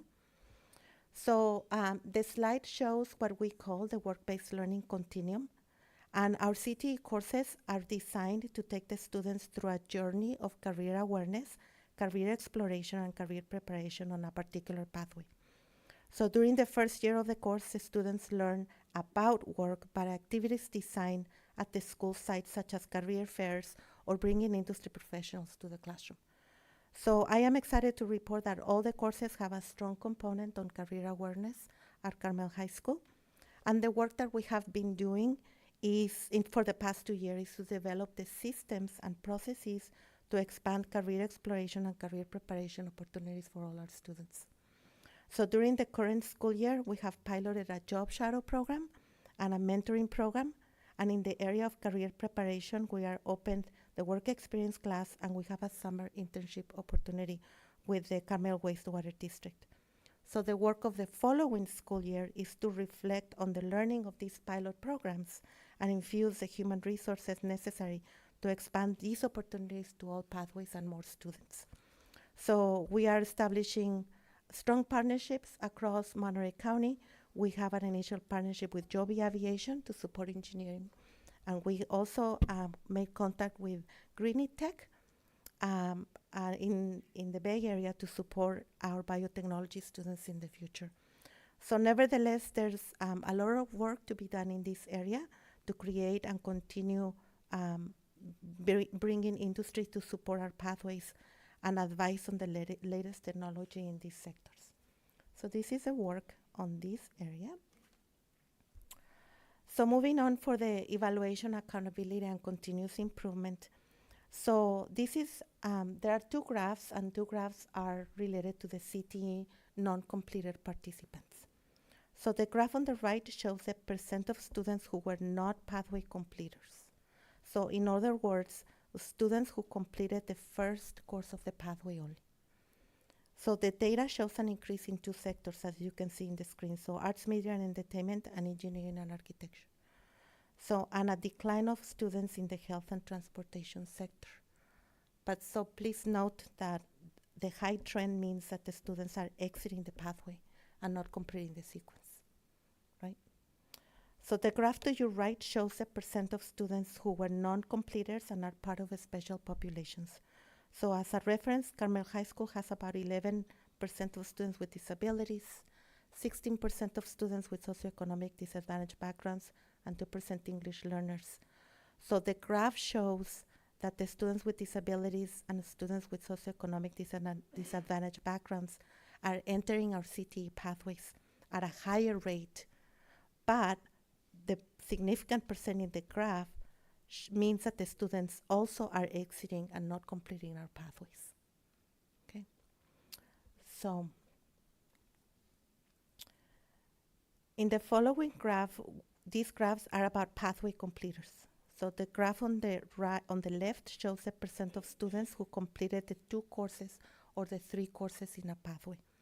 So the data show that the more students completing engineering and health pathways, and a slight decline in arts, media, and entertainment and transportation.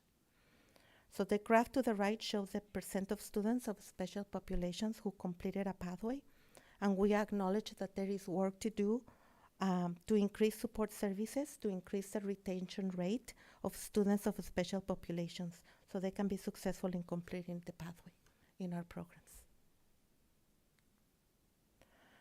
Okay, so how the CTE program informs the College and Career Readiness Indicator. So the College and Career Readiness Indicator is one of the measurements of the California dashboard, and the CCI indicator is calculated every year, and it is a cohort data. So it does consider only 12th graders and what have they accomplished during the 4 years of their high school career, including years of study outside of Carmel Unified School District. So the graph shows the total number of students who were prepared, approaching prepared, and not prepared during the past 2 years. So there is a drop in the prepared category, and there might be several factors that contributed for this number. So some of the factors might be declining enrollment, and there was a drop on our graduation rate as well, and there also was a drop in the scores of Smarter Balance exams last year. So, and also, you know, there are reliability of data implications in that indicator. So the following graph shows how our students met the prepared category. So there are multiple ways, as you see, how our students meet the prepared category. And it is important to note that this is a duplicated count. So what it means is that the students are counted in each category that they meet. So if a student meets the CTE pathway completion requirements and also obtains a seal of biliteracy, the student is counted twice. That's the reason why the percent is higher than 100% in the graph.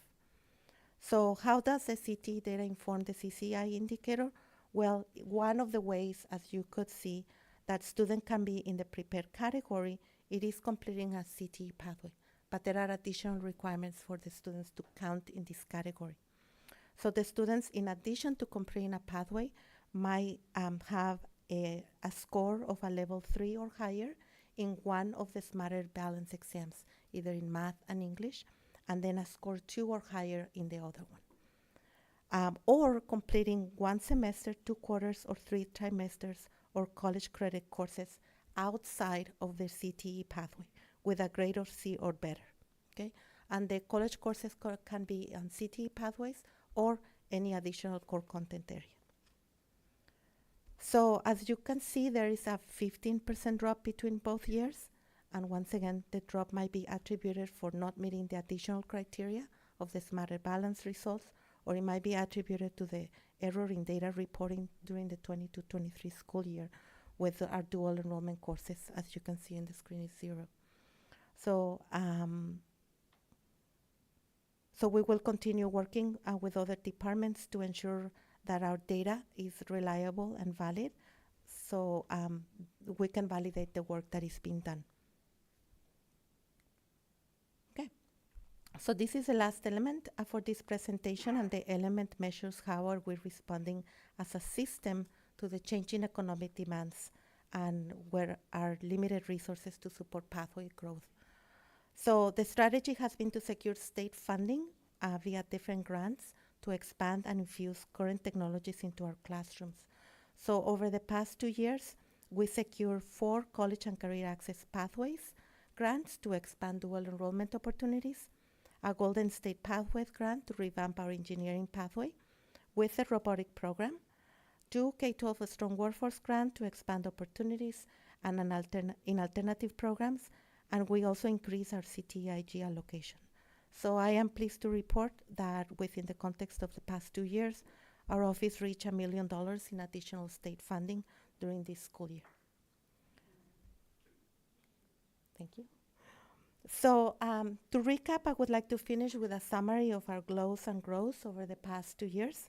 So with the support of cabinet members, site leaders, and CTE instructors, we have been able to expand our CTE catalog on an exponential rate by opening several new pathways, incorporating new technology into the classrooms, expanding dual enrollment opportunities, and starting pilot programs to support work-based learning opportunities, and securing additional funding to support the growth.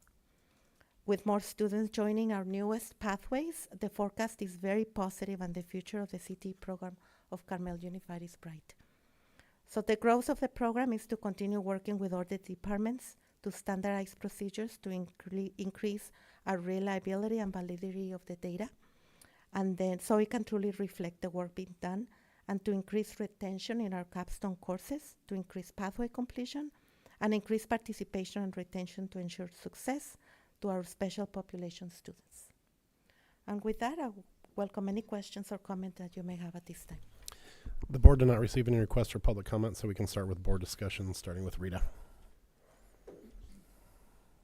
Thank you very much for this presentation. I was really excited to hear about these updates, and I'm really happy that the program is growing.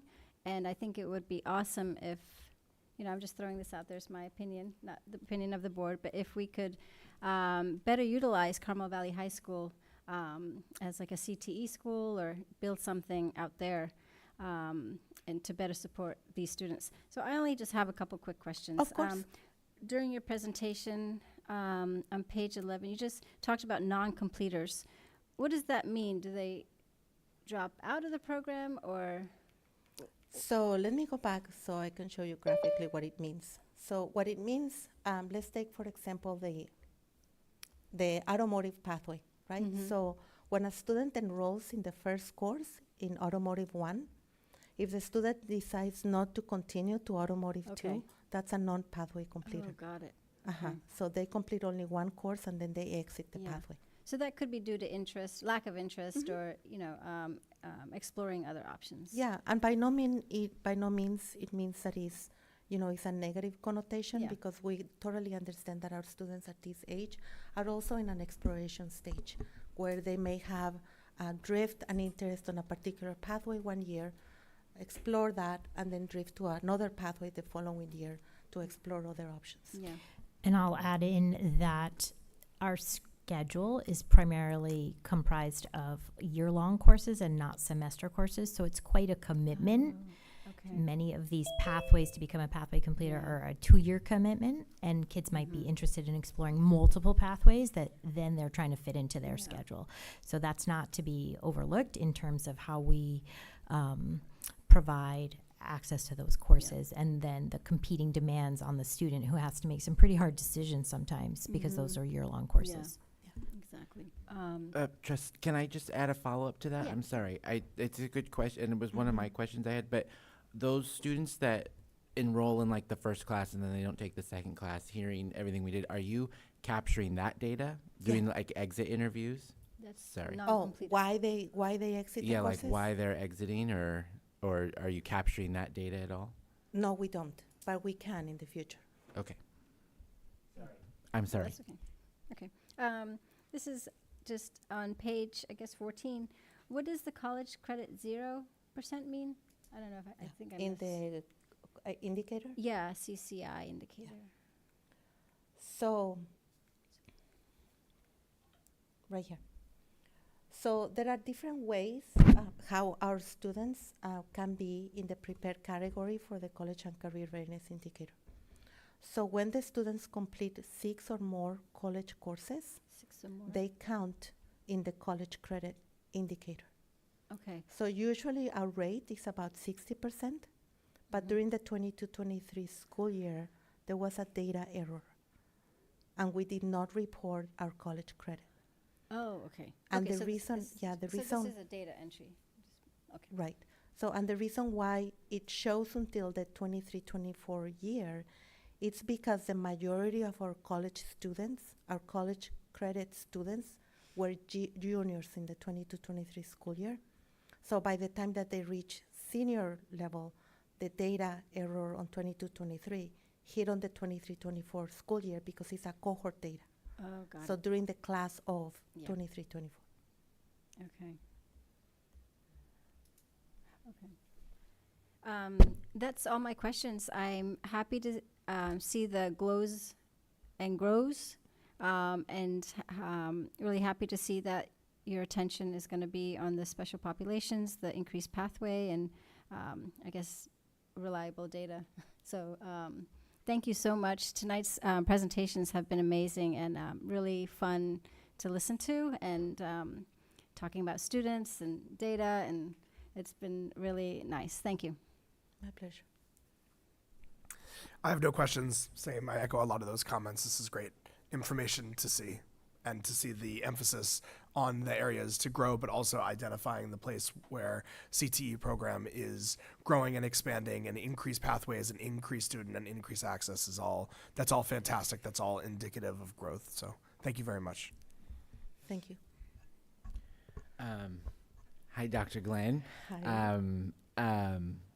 I want to talk about the funding, because the funding has increased significantly over the years, and I think we should point out that some of this funding is through our JPA, our Joint Powers Agreement with partnering high schools in the county to collect funds. And the power of numbers that we have, we're able to receive a lot more. We're able to receive a lot of money. So that partnership that we have, I think, is really important. Yes. So through the JPA, Carmel Unified receives the allocation only for the Career Technical Incentive Grant and for the K-12 Strong Workforce Grants. Mhm. The rest of the grants have been, with different partners. For example, the Golden State Pathways Grant, we form a small consortium with Monterey Peninsula College and with Pacific Grove Unified School District, and we are the LEA. Mhm. And then the other college and career pathways grants are singletons only for us. So Okay. there's different models of funding. I'll go ahead and say this, that Dr. Glenn has taken some initiative in working with our site leaders at CVHS and CHS to explore areas that we can expand in, and then turned around and written grants, which is what she's saying so kindly and eloquently, as independent and from there. But if it weren't for her efforts and her work with our team and the goal of the district being established to improve our offerings, we would not have had her turn around and write some grants which were awarded to us. So those funds there are really connected to her initiative to make sure that our goals are followed through upon. And we've received hundreds of thousands of dollars for both CVHS and CHS. CVHS, for the first time ever last year, had a dual enrollment course because of receipt of a grant for development of that program. So it's not easy to receive that funding. Lots of districts apply, and Carmel Unified is fortunate to have received funding in those areas. So it's not easy. Perfect, and that's what I wanted to get to, so I really appreciate it. So the other thing I wanted to talk about, and I think you mentioned it here, but a little bit briefly, is that we are gauging student interest, but at what grade level and by what means are we gauging interest to see where we need to go with pathways? Yeah, so that's a really good question. So we have a new system that it launched in January. So through the K-16 Cradle to Career initiative from the governor, there has been a very big push to create K-16 pathways. And within that, we have a new system, a new platform that is called the California Guidance Initiative. And we launched that program in January. So that is part of the career exploration program. And, you know, in this first phase, what we have been able to do is all the 9th, 10th, and 11th graders use the platform, you know, to have an interest profile assessment and to start liking careers based on the results of that assessment. So what we have is that information at our fingertips as to what the students are thinking about, right, by grade level and by a particular discipline. So actually, I was in the system this morning, and I was looking, because they were just finishing the year, as to what are the emerging fields that our students are interested. And they're actually very, very interested. So I have them right here. So the majority of the students are thinking about chief executives, again, so business and finance. A lot of students, second place was architects and engineers careers, lawyers, very high, sports medicine physicians and other medical fields, and then a clinical and counseling psychologist was number 5th. So that's what the results are for this school year, more or less.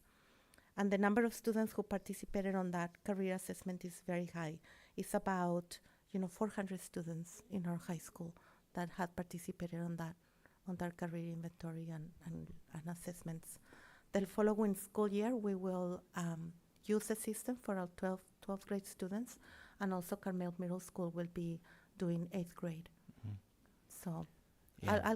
I can come back and tell you more Oh. about that wonderful initiative anytime. for CCGI. That's not my decision, but anytime. Yeah, it's pretty powerful. Yeah. It is a wonderful tool. Yeah, and I think this program and what you're doing is really powerful. I am so lucky to be able to represent our district on the JPA along with Superintendent Ofek and you, Dr. Glenn, and you are a rock star over there amongst all of our Thank you. partner districts, and it's fantastic to have someone like you here and to be supporting our district and to be advocating for our district.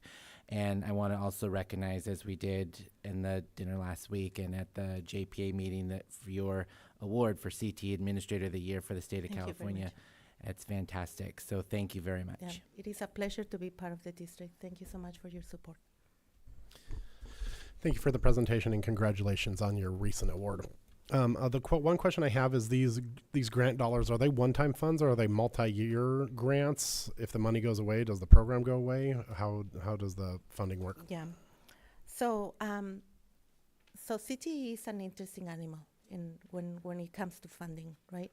And it is an interesting animal because under the LCFF formula funds, this is one of the unique programs that districts are rewarded for the investment in your programs. So what it means is that the more Carmel Unified invest in facilities, in teacher salaries, in other means, the more money we have to match that. So it's a match system. So what is interesting about this graph and what it shows is that some of the money that we have been able to secure is non-matching funds. So it's one-time funding, but we were able to secure the funding without any match. So, and as a district, we have a limited number of dollars that we can apply for grants if the grants require match. So it depends. So to answer to your question, so there are the Career Access Pathways grants are one-time money and did not require any match. The K-12 Strong Workforce dollars, because of the participations with the JPA, for every dollar that we receive, we match that with a dollar of investment. And for the CTEIG grant, it's a 2-to-1 match. So for every dollar that we receive from the state, we have to invest $2 or be able to have $2 in our books. So and this is an incentive for us, right? So the more we invest, especially when it's a one-time dollar, if you invest in an asset, that asset is now part of the district and can be matching dollars for the future. And that's what we're doing with the Golden State Pathways grant. And that is a one-time money, did not require any match, but what we're doing with those dollars is an infusion of heavy machines for the engineering program. So we're revamping the entire pathway. Our machineries were from 1995 and older, yes. And, we are, getting all of those machines out, bringing new machinery to really, meet the new industry standards, especially with CNC and 3D printing. So all the grant will go to heavy investments that can be reused for the following year. So we are always mindful of what is the kind of like the flavor at the state level and what are some possibly funding that we could bring, and then we will continue to apply for that. And there's more to come. There's a new career master plan that we might probably see different funding sources, but not in the near future. And as far as the industry certifications that you guys are working on, I've seen the OSHA 10 across a couple different programs. Are there any other certifications that we're currently getting the students? Yeah, so industry certifications is another element of our programs, and once again, it is highly recommended that, despite of what career you would like to pursue, to have at least one industry certification in your portfolio and your resume. It really speaks to the work of as a high school student for being able to apply your skills in the real world. So in the past 2 years, we had infused the OSHA 10, which is a general industry certifications, in our engineering program and auto program, and also the biotechnology teacher did a general industry certification with a focus on health. Our graphic design has a couple of certifications for Autoshop and Photoshop. So, and there will be more certifications now that we are having the dual enrollment courses within that context. We do have some machinery already in auto that will provide an opportunity for our students to receive some Snap-on certifications, hopefully in the near future. And then with the second course of biotechnology in the near future, we are looking forward to have the basic certification, which is for students to be biotechnology technicians. So that's what we have in our forecast, but we are always looking also to improve in that area, as industry certifications are wonderful. And once again, it really speaks to also having a different lens when you are applying to college. We have seen many college students that have a bump in their college applications when they have industry certifications and internships in them. So we are encouraging our students to pursue those.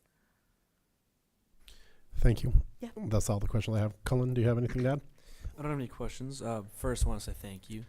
And then I wanted to just emphasize how important these dual enrollment classes are. I mean, you spoke a lot about it, but not just for initial college acceptance, but I saw, with people I know, the passion that they bring forth. Especially we saw such a great influx with students interested in business. And I think the introduction of that class really did just bring forth a much better view into what they're going to be doing in college. And I just want to thank you for doing that. Thank you so much. Thank you. No, did you take the class? I actually took it over summer a few years ago, but I have a ton of friends that took it, love it, and now they're going to business in college. So thank you. I've heard that there are 4 teams that they are looking into implementing their business plan as a result of the class. Yes, So ma'am. that's pretty amazing. Yeah. Thanks so Team much. effort. Nice. Thank you, Yvonne. And this was an information-only item, so there will be no action needed. At this time, does anybody mind if we take a 5-minute restroom break? No, we're good? Okay, so we'll recess for 5 minutes.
All right, thank you. Agenda item 5E, a public hearing in the matter of the adoption of a fee justification study and the increase in school facilities fees for residential development projects. Before we hear from the staff on behalf of the board, I officially open this public hearing. We'll now hear from Chief Business Official Yvonne Perez.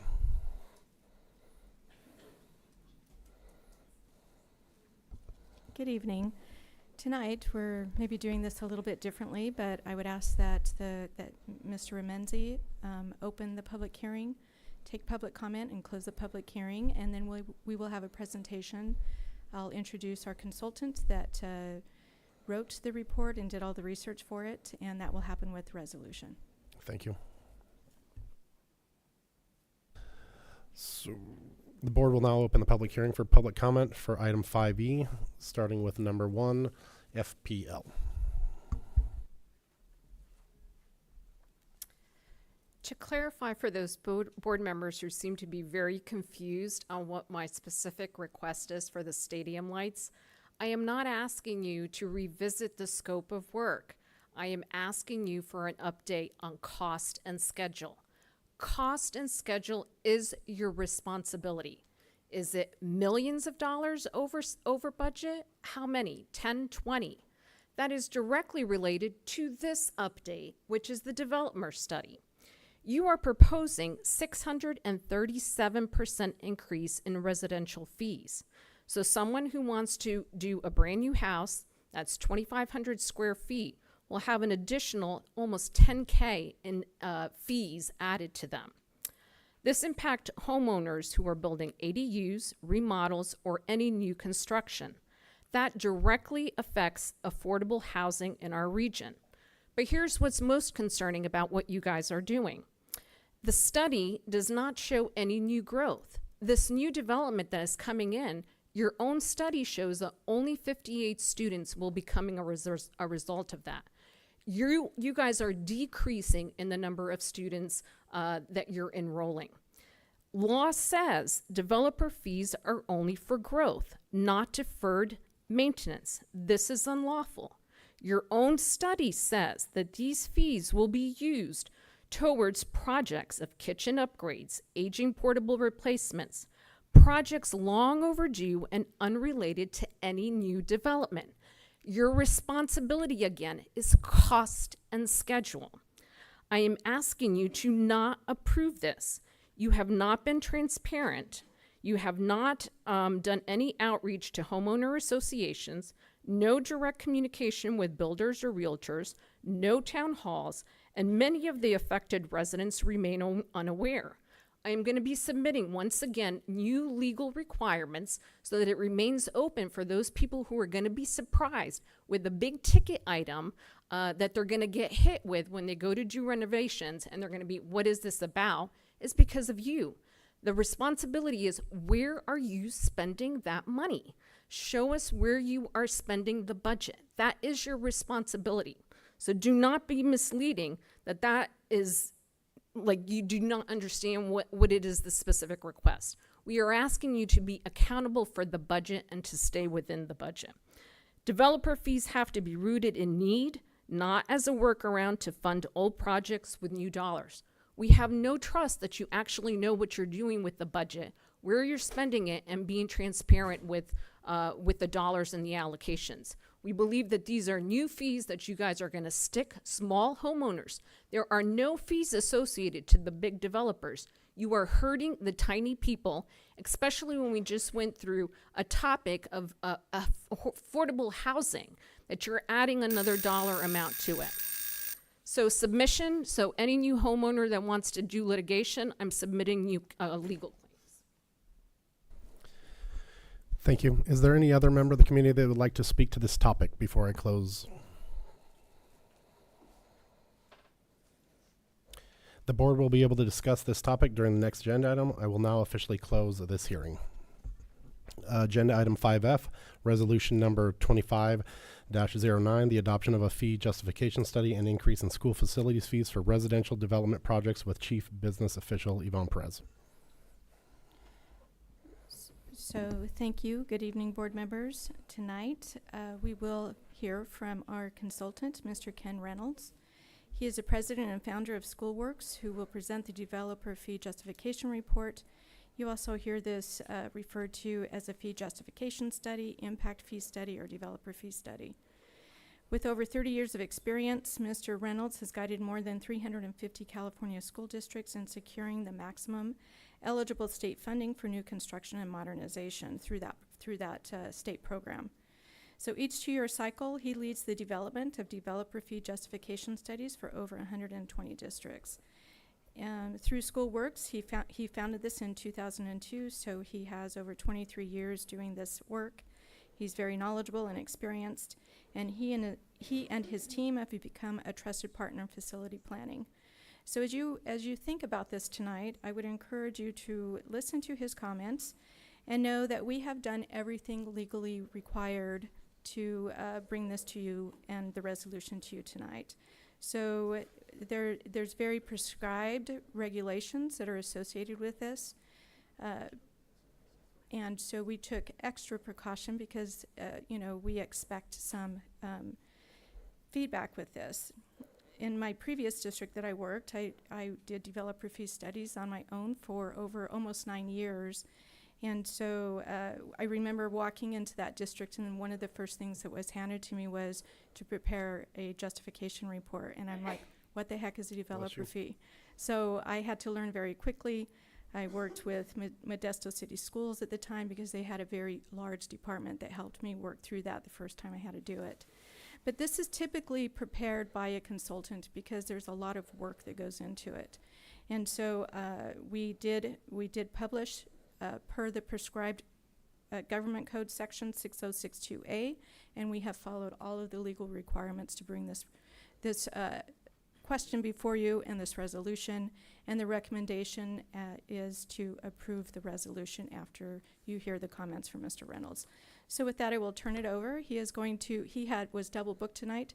He was presenting a report at another district tonight, and so he's joining us by Zoom, and I will turn it over to him. Well, good evening, and thanks for the wonderful introduction. I'm president of Schoolworks, Ken Reynolds, and we're not going to go through this report page by page, but I do want to just go over some quick basics for those that may not be very familiar with developer fees.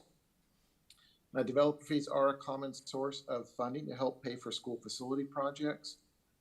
Many districts, in fact, the majority of districts do collect level 1 developer fees. And the state's maximum allowable rate you can collect for level 1 fees is currently $5.17 per square foot for residential projects and 84 cents for commercial or industrial projects. And the state does adjust those rates every 2 years in even years. So this update was done back in January of 2024.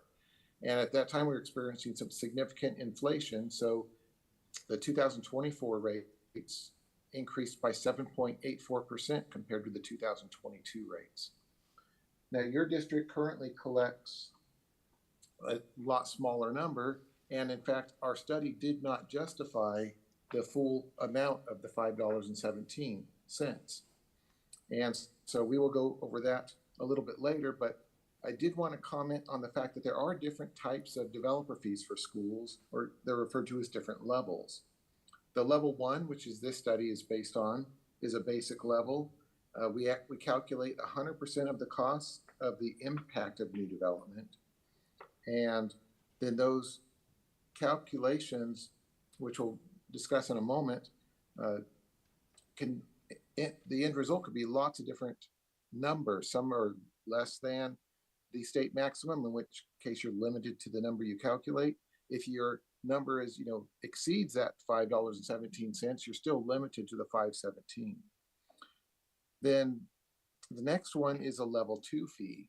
And this is where the community and some people get confused about the rules for developer fees. Level 2 fees is a higher level fee, so you're able to collect more than that $5.17 limit set by the state. And in order to collect level 2 fees, you have to meet 2 of 4 prerequisites that show that you're an impacted school district and need new classrooms. In addition, those studies are based on 50% of the costs of the impact of developments.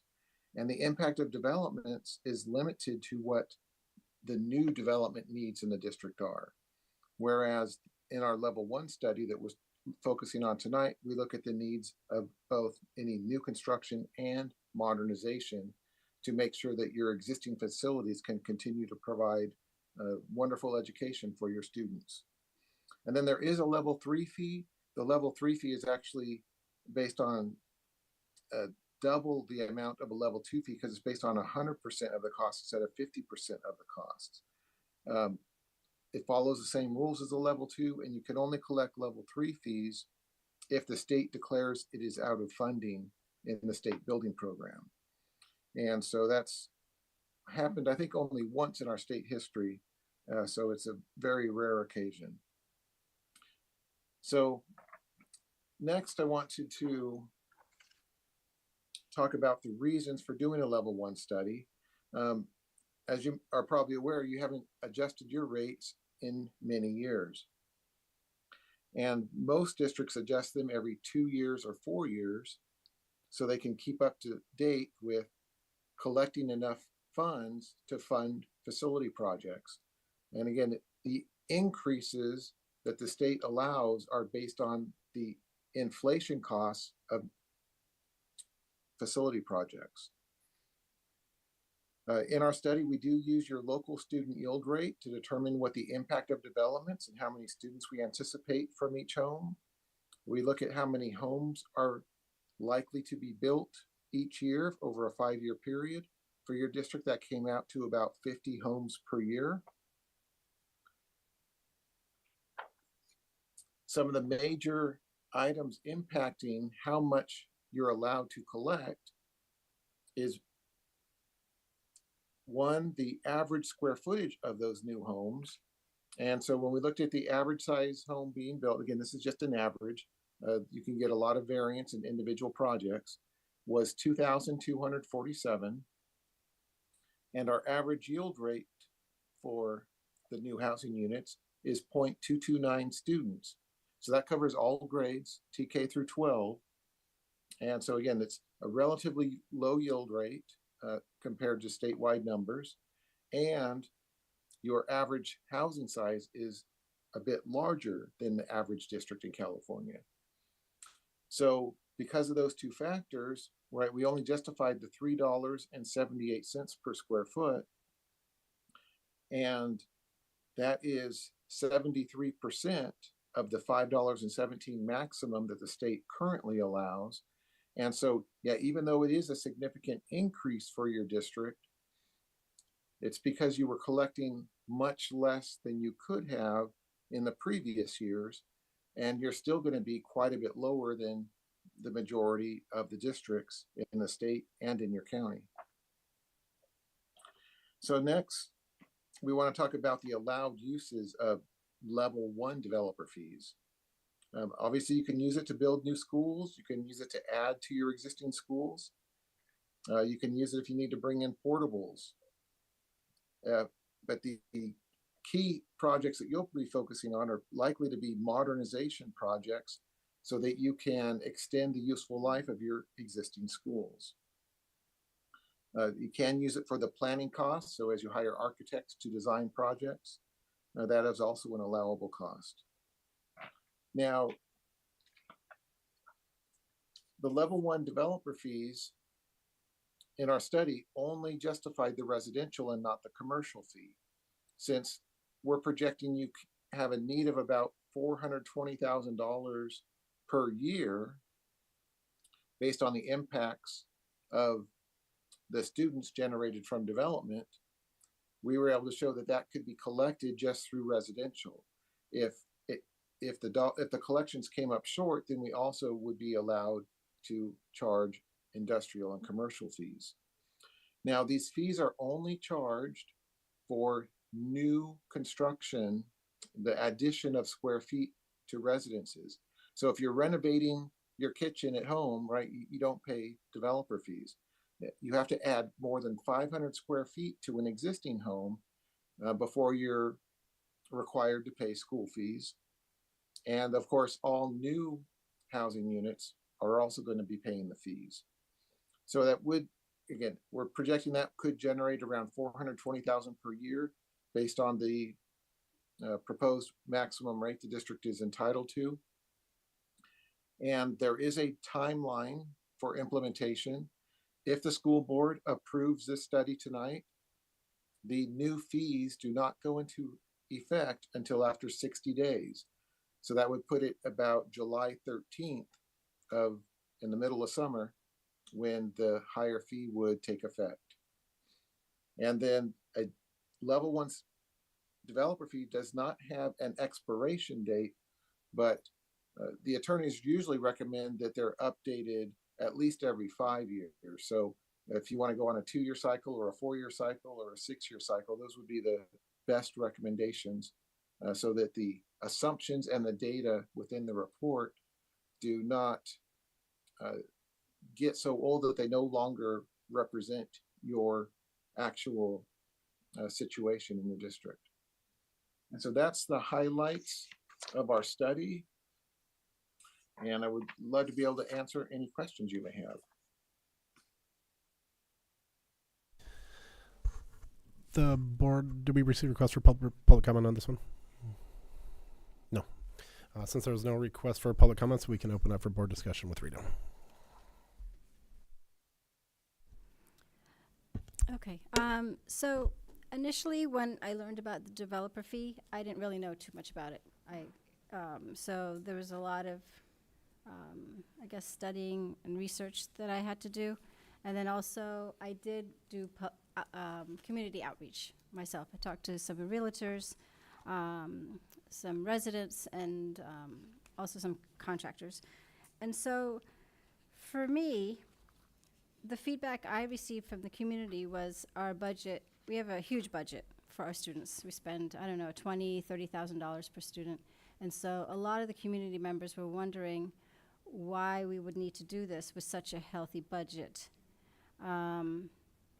And number two, the biggest question I got was why we didn't do community outreach, just some workshops, just to let, versus the two, I guess we had 2 ads in the classifieds about the public hearing, but just more outreach with the community to let them know what was happening, because I don't think a lot of people know about what developer fees were. I didn't know you actually wrote a check and give it to the school district. And the other feedback I got was, why not do it in smaller increments? From, like, it's 49 cents right now. Maybe go to it, like, it might take longer, but just do smaller increments to where you want to actually be. Okay. So I'll answer the first question, and then with Mr. Reynolds, we can team tag those couple of other questions. But as you know, you've heard me, and you have come to many of our, even before you came back on the board, you had attended many budget hearings, budget meetings. Yeah. And so you're not unaware that we have, and you will hear me say this because we started using this term, we can afford anything, but we can't afford everything. And in my last second interim budget report, I put up a chart of history of the budget. And I said, here's a financial picture of what's happening in our district. So our ability to sustain what we've been doing has become more limited. So there is this misconception that we have unlimited dollars. While it is true that we have a larger per student allocation than many of our surrounding districts who are state funded, we also have higher salaries and benefits. It's we have to provide those higher salaries and benefits because this is an expensive place to live. And so we've added many, when I came here and I saw the extra things that we had that are directly related to the classroom, that starts to take a toll on your budget, but we have invested in the classroom. Some of the things that we've done in the past during COVID, we had a ton, I've explained this, we had a ton of money that influx of money from the federal government all over the United States. Districts received those funds. Based on ADA, it flowed through the state and then it was allocated out. We did something that was, which is a big no-no. we hired people. And many of our surrounding districts did the same thing. The mantra became social emotional. We have to provide some supports for these students. And so we hired, mental health clinicians and social workers. And then that funding went away and we still had those. And there still is this great need to continue with those types of services that support our students. So our general fund dollars you want to target your general fund dollars to the classroom, not to facilities.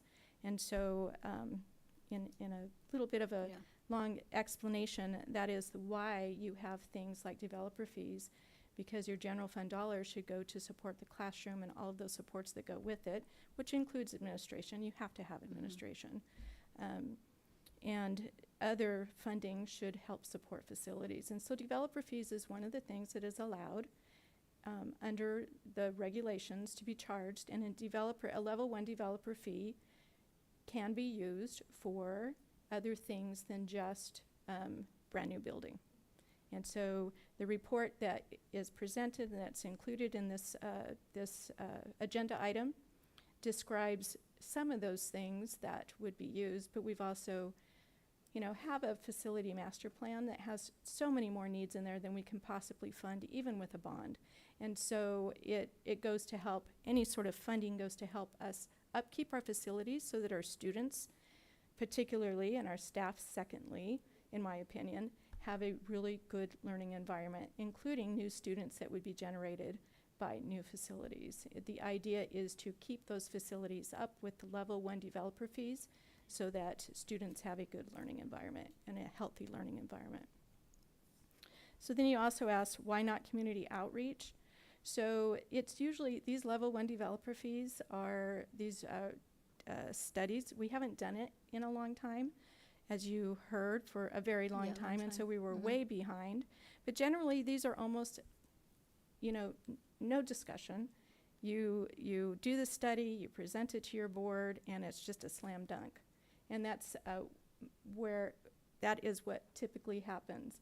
And so I never would have even thought to do community outreach, because it's not a typical thing you do for these every 2-year justification studies. We probably will not do one every 2 years because of the way our report turned out.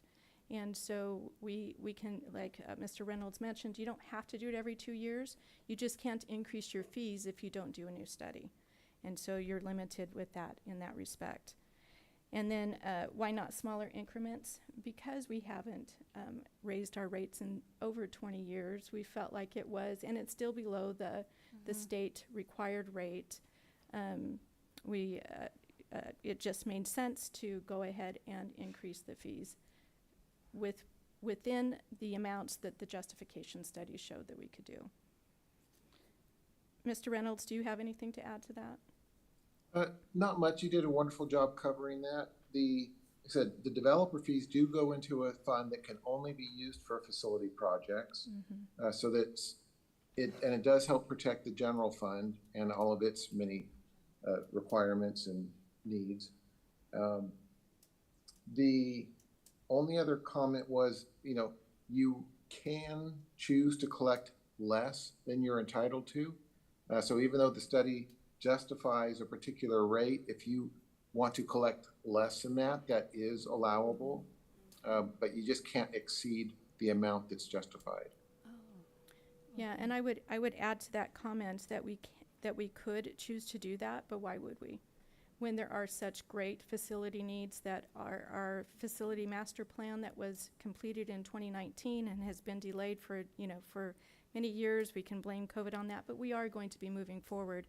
But there are so many needs facility-wise that this is a source of funding that will help us maintain that healthy environment for our students. Yeah, and one other comment, we've projected, we're anticipating an average of about 50 new homes per year based on all our analysis. But again, the state has really been pushing for more and more housing in our state. And so by having a fee in place, should a large project get proposed within your community, right, you'll have the resources by having the fee in place to accommodate the impacts of that development. So do we have, is there is there a proposed development slated for the boundary lines of our district? September aware? Ranch, and then anything built in the preserve or Quintana or Tehama would also be included, any of those houses. Now, since I feel like since we don't need to rush on this, this doesn't seem to be like something that needs to happen right away. Would there be any consideration to do public outreach and bring it back? I wouldn't recommend it. We're following the recommended timelines and guidelines, and we are in compliance with all of the public notices. One of the things that we are required, we published 2 times in a local paper, which is what is required. We also sent notices to the city of Carmel. Is that what it's called? City of Carmel in the county, as required. We had one person reach out to us and ask us to notify them if we were going to do any sort of developer fee studies, and so they were sent the notices as required. In some districts, sometimes you might have 20 of those people that want you to send them, and you just maintain that list. You maintain that list. We haven't done it for so long, so there wasn't a list, but you'll get it from your developers will reach out and say, please notify us. You're required, like I said, to notify the city and the county because they're the ones that facilitate this. Okay. And then I guess you mentioned we're a level 1, so is that the reason why we're not applying this to the commercial and industrial, I guess, sector? Right. So what Mr. Reynolds described during his presentation is that when you do your justification study, you look towards the you're required to look towards the residential fee first, and then if you are not able to if you're not able to justify additional, you cannot then charge your commercial. So, Mr. Reynolds, do you want to explain that really quick? Yeah, I had mentioned that earlier. If we were collecting the full $5.17 and still not collecting enough to account for the impacts of the students generated by new development, then we also charge commercial fees. So again, we didn't reach that bar, so we're not allowed to collect the commercial or industrial fees. Okay. Okay, that's it. That's it for me. Thank you. Thank you. I have a couple questions for you and a couple questions for Mr. Reynolds. There was a community allegation that the burden, cost, and benefit nexus were not legal, were not satisfied. Do you have any reason to doubt the findings in the report? No, absolutely not. Yeah, and I can have Mr. Reynolds give you some detail about that if you're interested. But it has been described in the report as well. Yeah, I think that would benefit me in this moment. So yeah, the burden nexus basically shows that we do anticipate students to be generated from new housing. And then the cost nexus was where we calculate the cost impact for every new student generated. And again, that was based on the modernization needs in your district and the development's fair impact of that. And so again, we go through all those details in the full report. We talk about the purposes of those nexuses at the beginning and then summarize at the end those nexuses. The benefit, obviously, is that by taking on these dollars and doing these projects, as students are generated by development, right, they get to enjoy the benefits of those projects that the district would take on by using the dollars that are generated. And so again, it's rather simple in theory. The details can get a little bit complex as we go through the calculations. But to summarize it again, it's rather simple. It is our studies have been reviewed by your local attorney along with several attorneys across the state. And so of all the studies I've been doing, again, I had about 25 years of experience with Schoolworks, and prior to that, I still worked in the same industry. I just had a different partner at that time. And so again, I have 40 years total experience in doing this type of work. And in all that time, we have never had a level 1 study challenged. Great. My next question is, there's an allegation that the proposed use of funds would not be compliant with the regulations or the law. Is there any reason to question the proposed use of funds as described in the report? No, I believe there was confusion about what the allowed uses of level 2 fees are, which is much more restrictive. For level 1 fees, there's a lot more opportunities for what types of projects can be accomplished. And so that those are what are spelled out in our study, the many uses that level 1 fees can be used for. Thank you. And my last question, is there anything in the conclusion of the report that you believe would be challengeable in court or otherwise illegal? No. Thank you. No, and I don't believe so either. Thank you. Mhm. My turn. My question, I'm going to start with this again. And I know you said this, Mr. Reynolds, but can you I just want to pull out for my own understanding is what these level 1 fees can be used for. You said, and what we would use it for, our district specifically, you said modernization projects due to, in order to help them extend their useful life. Is that correct? Correct. That's a general definition of a modernization project. You're going through and refreshing the building.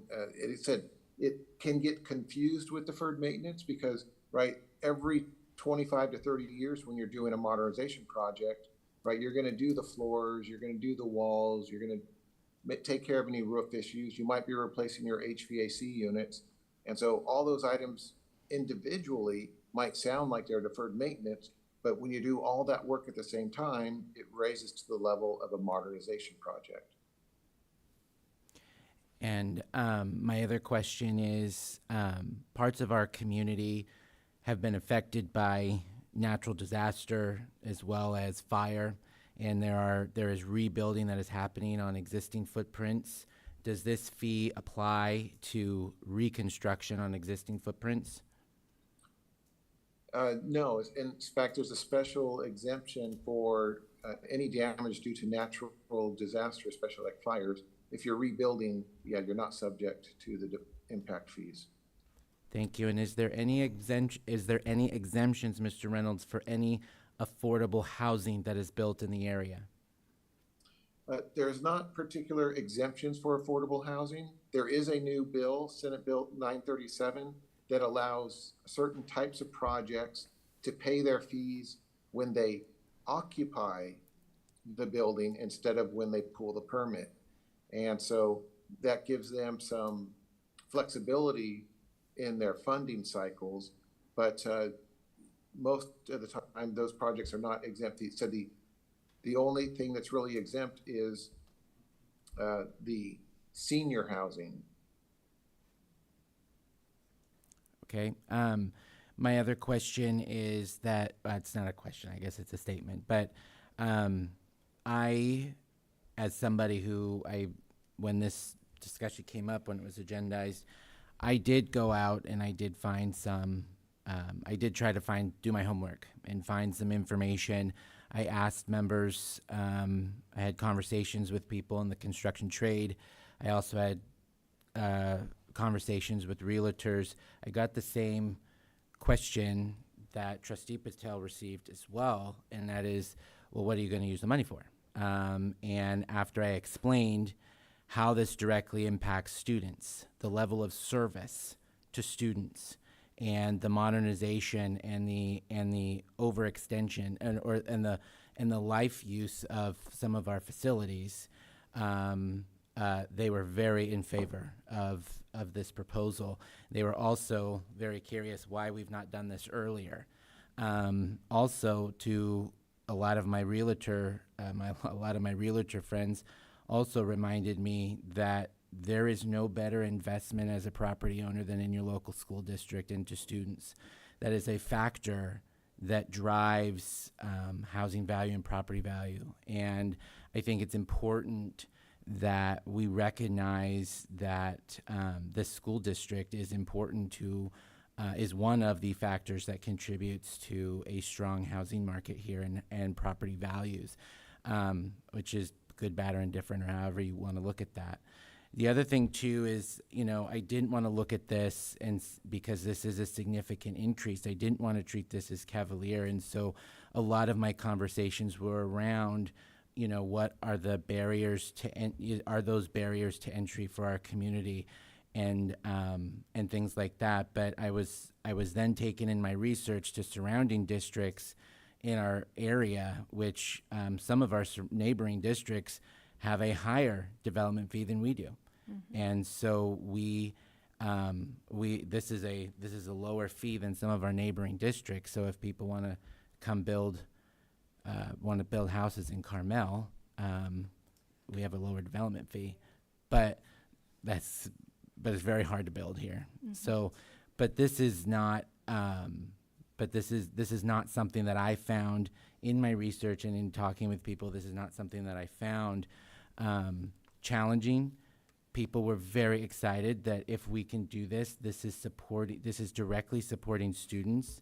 And we heard 4 presentations today that were all about the student-driven initiatives that are happening in this district. And I think it's fantastic. And if we can take the pressure off of the general fund and use some of these fees and bring these fees in line with what is today, and that's what somebody told me. They said, it sounds like you're bringing this fee in line with other things. And I also researched some other construction fees and permitting fees, and these are in line with that.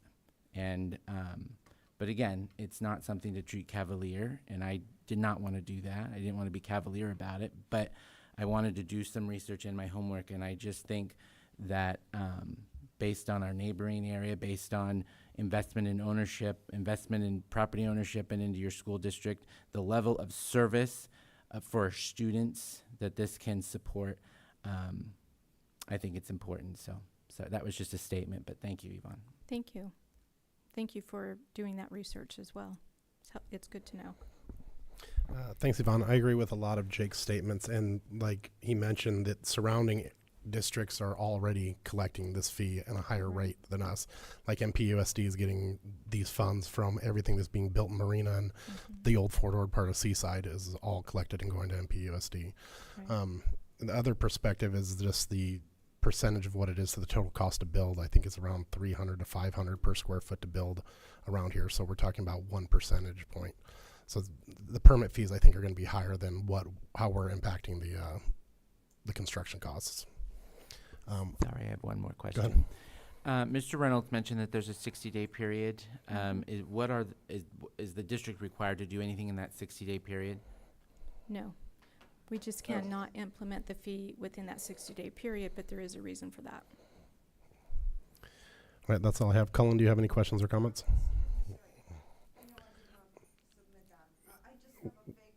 We can't take public comment outside of public comment. You can ask it, but I don't think it's going to get answered. Okay, can I just ask it either way?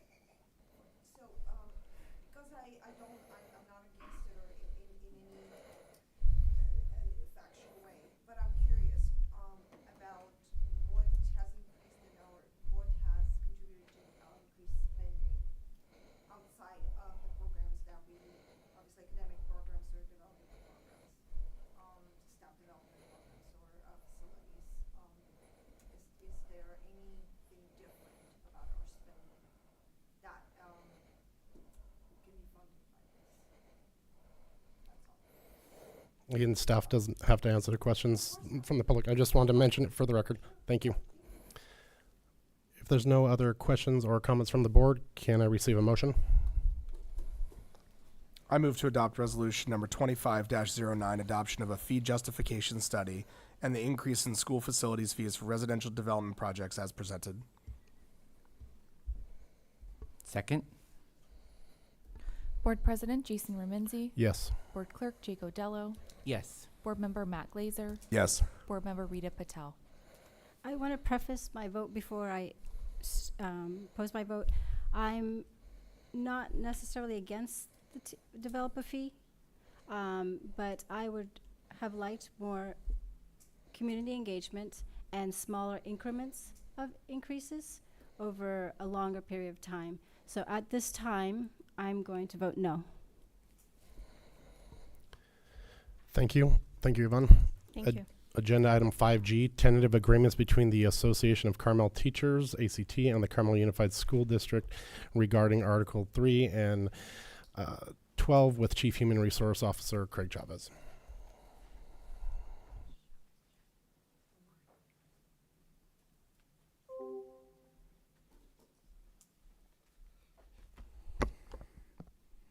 Thank you. The first item here, item G, is in regards to tentative agreements with the Association of Carmel Teachers. There are two tentative agreements. The first one is Article 3, Conditions of Employment. This is in relation to the composition of the School Calendar Advisory Committee. There was an agreement that was reached actually among the three parties. This is the ACT component, which includes on that committee 4 individuals appointed by ACT, also 4 individuals appointed by CSEA, and then 4 district representatives that will participate in that process in a comprehensive kind of development of the calendar. The second item, Article 12, reassignment and transfer, is in relation to updating that language to include the term bargaining in place of certificated. The bargaining unit has expanded in terms of who's a part of that bargaining unit, so they wanted to use language that was inclusive of everyone. In addition, it is also updated to reflect a current practice of utilizing electronic means of communication as opposed to what we might call snail mail. So that article was reflective of that change. That is all I have for you on this particular item. Thank you. The board received no requests for public comment, so I'll open it up to anybody who'd like to speak. I don't have any questions with this particular agreement, but I just want to, I guess, reiterate a comment I made a few meetings back. I would really appreciate it if working parents could also be part of the school calendar committee. I know at that time we were talking, and some teachers are working parents as well, but there's a lot of parents who work 9 to 5, 9 to 6 that work in San Jose, all over. So I would just want to reiterate just my, I guess, my request to add working parents, just to have a diverse group on the calendar committee. Thank you.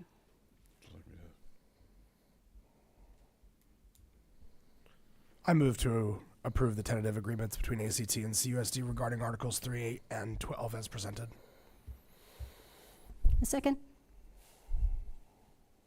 Board President Jason Remenzi. Yes. Board Clerk Jake Odello. Yes. Board Member Matt Glazer. Yes. Board Member Rita Patel. Yes. Thank you. Agenda item 5H, tentative agreement between the Classified School Employees Association and Chapter 190, CSEA, and the Carmel Unified School District regarding the 2024 to 2027 successor negotiations with Chief Human Resource Officer Craig Chavez. So this item's a little bit more complex, I guess you would say. There are a few more moving parts here. So one, the duration of the contract. This is a renewal of our collective bargaining agreement with CSEA from July 1, 2024 through June 30th of 2027. It also sets forth a number of reopener topics that we have in our second and third years of the agreement. In regards to Article 3, hours and overtime, once again, this information is in regard to the School Calendar Advisory Committee.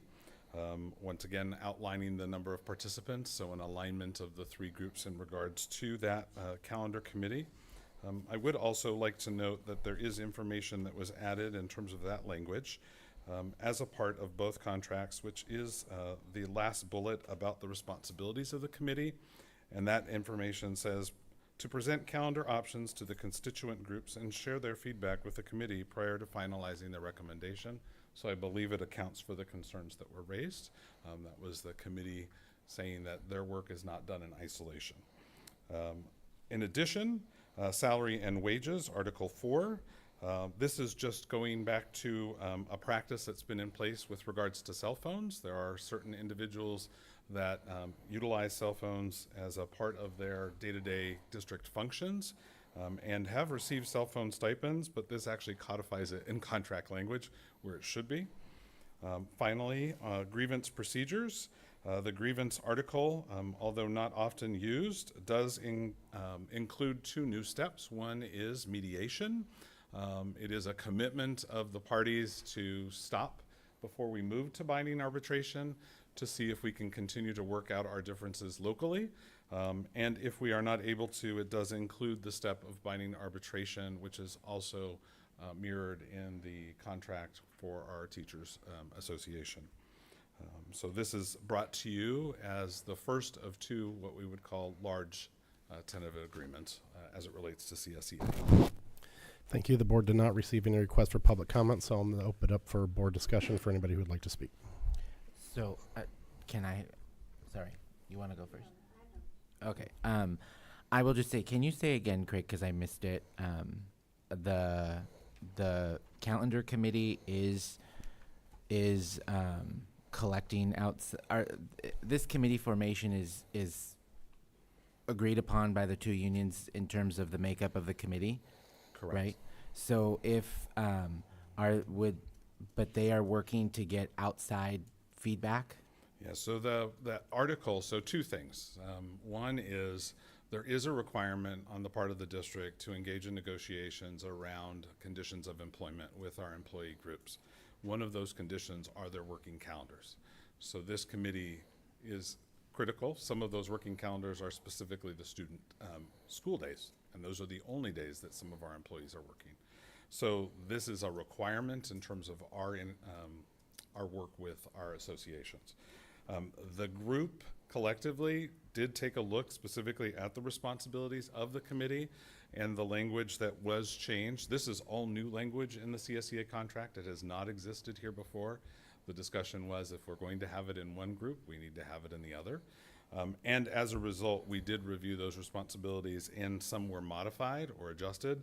One in particular that was changed or added significantly was that last one, which was presenting counter options to the constituent groups and sharing the feedback with the committee. So it's not making a decision without going out and gathering some information and feedback from the various constituents around those changes. Got it. Thank you. Yes. Are you finding in this conversation, did you arrive to this tentative agreement with some broad agreement from all parties to arrive at this final presentation to us? Absolutely. This is, we're unusual in that we negotiate with all 3 groups in the room at the same time. And yes, so this was broad. The agreements are made knowing that they being ACT and CSEA representatives are bringing forth agreements that are going to live in both contracts. And there's that level of trust that we've just agreed to this and now we have to finalize it. And this is the finalization of that information in both places. Thank you. Yes. If there's no other discussion, may I receive a motion? I move to approve the tentative agreement between CSEA and CUSD regarding the 2024 to 2027 successor negotiations as presented. Second. Board President Jason Remenzi. Yes. Board Clerk Jake Odello. Yes. Board Member Matt Glazer. Yes. Board Member Rita Patel. Yes. Thank you. Agenda item 5I, Memorandum of Understanding between the Association of Carmel Teachers, ACT, and the Carmel Unified School District regarding STIRS audit with Chief Human Resources Officer Craig Chavez. So I would say that this work was done both by myself and by Yvonne Perez in working with ACT. STIRS conducted an audit, and in that audit found that the language that exists in the contract was contradictory to how our employees were going to be credited as it related to their retirement. So we worked with ACT leadership and their negotiations team to come up with a solution that ultimately puts our employees who would have expected to receive a benefit in a position that they will receive that benefit, where STRS had indicated that they would receive a different and lesser benefit had we not made this correction. So it is quite lengthy, but ultimately that's what the agreement was around, was to ensure that our employees who were told this was going to happen actually have that happen upon retirement. I will say as well, we did receive a recent email communication from STRS indicating that this was approved and has closed out the issue on their end.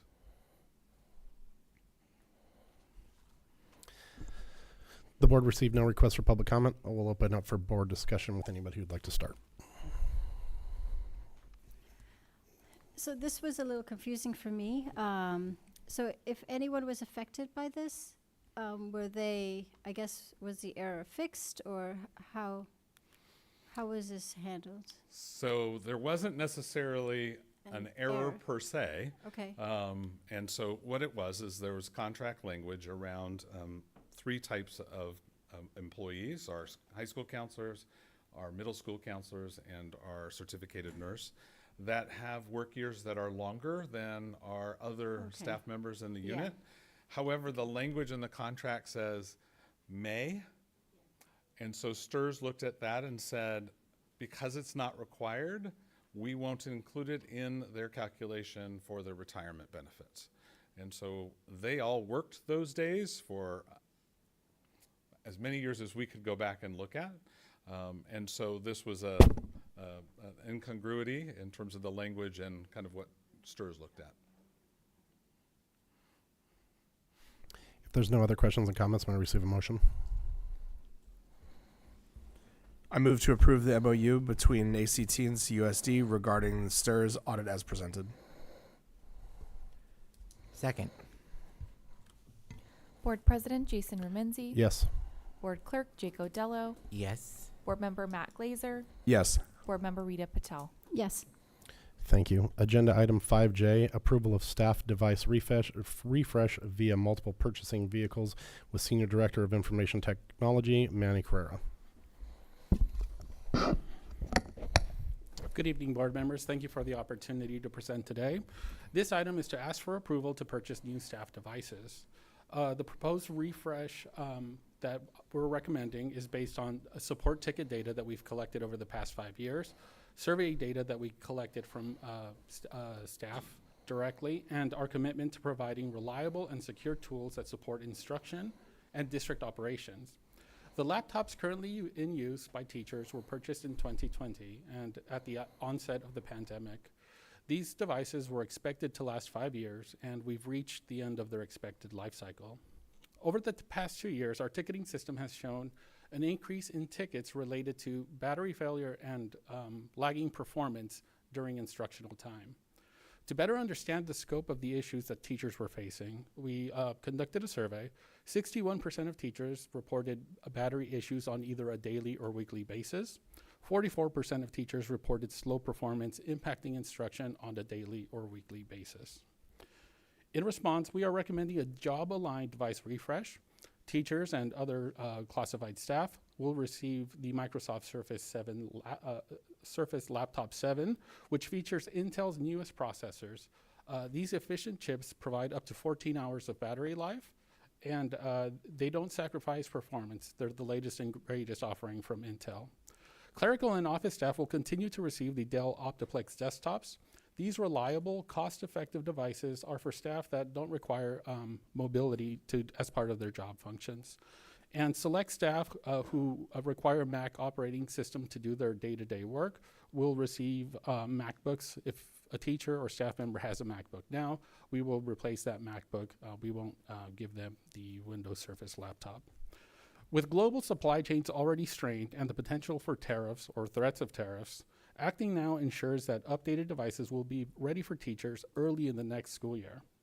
Procurement will occur through 3 different purchasing vehicles to ensure competitive government pricing.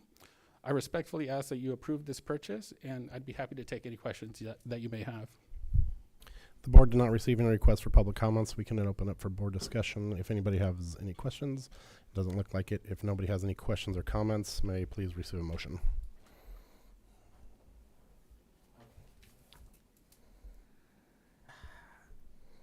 I move to approve the staff device refresh as presented. A second. Board President Jason Remenzi, Yes. Board Clerk Jake Odello, Yes. Board Member Matt Glazer, Yes. Board Member Rita Patel. Yes. Thank you all. Thank you, Manny. Agenda item 5K, resolution number 25-10, recognize and celebrate LGBTQ plus students, staff, and community members with Superintendent Sharon Ofek. Good evening. I'm happy to announce that this will be our third year in a row to have this resolution on our agenda, where it previously did not exist for Carmel Unified School District. And this resolution recognizes Pride Month as the month of June. And I'm also happy to share that we are bringing it prior to June, which is a good thing. So our students only have 1 week of school in June, so to take it to the board for approval after they're gone doesn't seem to make so much sense. So I'm happy to bring it forward for everyone's consideration this evening, and I'll leave it open to questions. The board did not receive any questions, public comment requests from the community, so we'll open it up for board discussion for anybody who would like to speak. I'll speak. I'll speak in favor of the importance of adopting this resolution annually, and in representing for the district and for the board, for the administration, for the staff, and for all of the students in the district, that this is an inclusive place, that we care about everybody. We care about who they are, who their identities, how they identify, and that safety and the recognition of the struggle and the fight to get to an inclusive place is ongoing. So the adoption of this resolution annually is of critical importance, and I will always stand behind it. Thank you, Trustee Glazer. You said it better than I did, and I think too this is very important in the fact that we do this, and a lot of my mentors in this role are very supportive of this, and they have instilled in me the importance of this as well. And I think it's important that this school district continues to do this, to be a welcoming space for this and to acknowledge this. And my only question is, if you know, maybe you don't know, but if there are any activities planned for the month of June in honor of this. The high school always has activities planned. They range from year to year, though, so I cannot speak to their specific plans this year. Thank you. Colin might be able to. Oh, Colin, do you want to? Yeah, usually there are like small little flags put around, like on the fields and on like in the amphitheater. We've been doing that for the past few years, and I think that'll be continued by the Be Yourself Club. I think they usually put that out. Oh, okay. Yeah. Thank you, Colin. I have no comments. Thank you guys for your comments. May I receive a motion to approve? I move to approve resolution number 25-10, recognize and celebrate LGBTQ plus students, staff, and community members as presented. Second. Board President Jason Remenzi, Yes. Board Clerk Jake Odello, Yes. Board Member Matt Glazer, Yes. Board Member Rita Patel. Yes. Thank you. Agenda item 6, public comment on non-agendized items. Members of the public may address the board regarding items or topics within the board's jurisdiction that are not on the agenda at this time. We will start with number 1, Mary Pizzo.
Oh, whoops. Thank you. Do you want me to start over? Okay. Okay. The lawsuit filed against CUSD by Alberto Ramirez for $1 million in damages contains deeply concerning allegations against CUSD Superintendent Sharon Ofek. The community has entrusted CUSD board members with the responsibility of doing the right thing when issues arise. The allegations raised are not minor and need to be taken seriously. The lawsuit filed by Ramirez claims that Ramirez warned district leadership about a teacher who struck a student, and Ramirez was ignored. Ramirez claims he was retaliated against for advocating for student safety and teachers' rights. He claims Superintendent Ofek made repeated inappropriate visits to his office and made inappropriate and offensive comments to him. Ramirez claims Superintendent Ofek disparaged CUSD teachers as being overpaid and spoiled. Ramirez also alleges racial discrimination, including being underpaid and used for political gain due to his Latino identity. He quotes Superintendent Ofek as saying, "We don't owe anything to the parents." CUSD has had 7 superintendents in 9 years. The district's history has been well documented over the past 9 years, but the board, notably Sarah Hines and Jason Ramentz, voted to appoint Superintendent Ofek without a public process or community input. The board needs to immediately place Superintendent Sharon Ofek on administrative leave and hire a neutral third party to investigate Mr. Ramirez's allegations against her. The board needs to share a clear plan with the public and commit to protecting staff who raise concerns. Thank you. Number 2, FPL.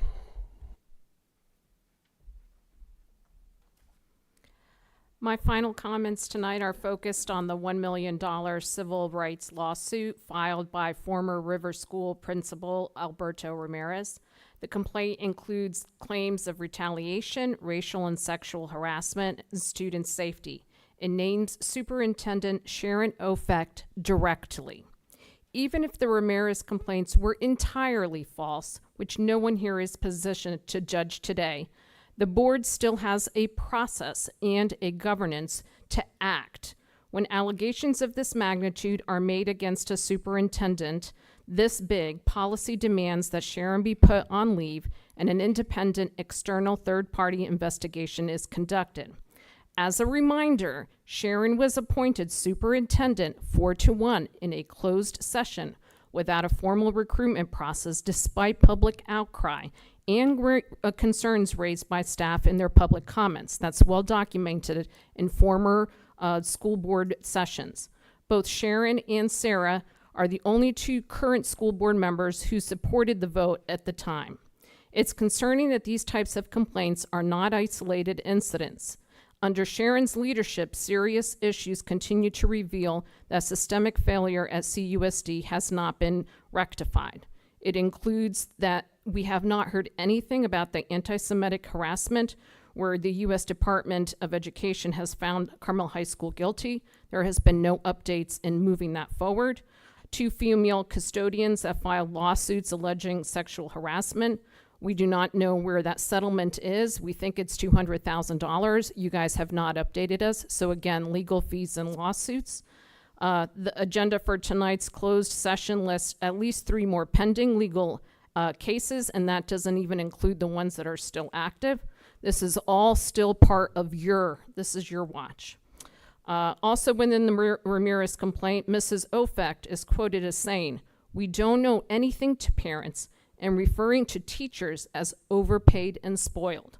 While not illegal to have said those words, if accurate, they reveal the contempt for her that she has for our community where she doesn't live. That's not leadership.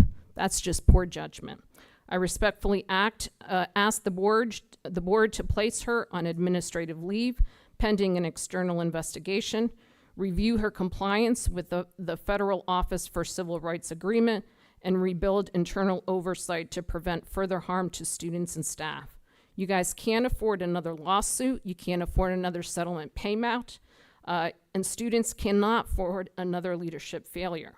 How can students be a priority when you guys continue to not clean up your house on the basic responsibilities that you are owed? Most of your agenda is focused on cleaning your house. Clean it up, do what's right. It still continues.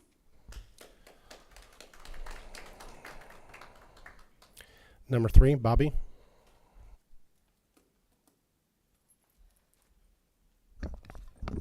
Good evening, Bobby Pfeiffer. For the record, I hate doing this. I absolutely loathe doing this. I have to do it though because I have a responsibility to my community to speak for them because they are not comfortable speaking out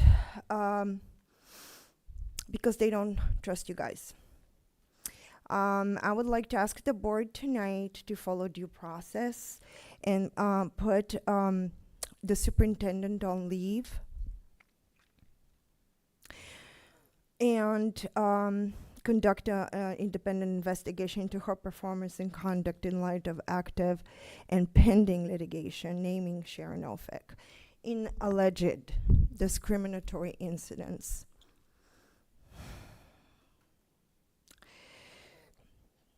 While the district is barely functioning, no thanks to the administration, is thanks to the teachers and the staff that have done tremendous work on all those initiatives.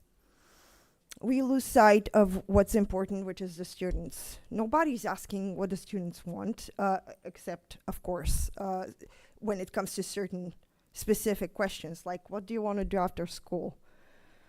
But while they're in school, we have only so many chances to see, what do they care about? And they don't care about lawsuits. They don't care about who said what and who likes who and who promised what to who. Our loyalties lie with the students in their best interest, and we might have different understanding about what that means, but there are no sides here. This is public education. We need to provide academic instruction, safety environment, and listen to these kids. And these kids are smart and deserve better. I'm a bad public speaker, so I'll wrap this up.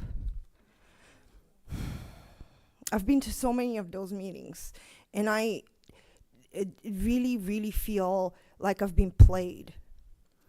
And I'm not alone. I think that this is what I want you to take home tonight, that I speak on behalf of so many people that come to me and say, we don't feel good about any of this. We don't feel heard. We don't trust this. Thank you.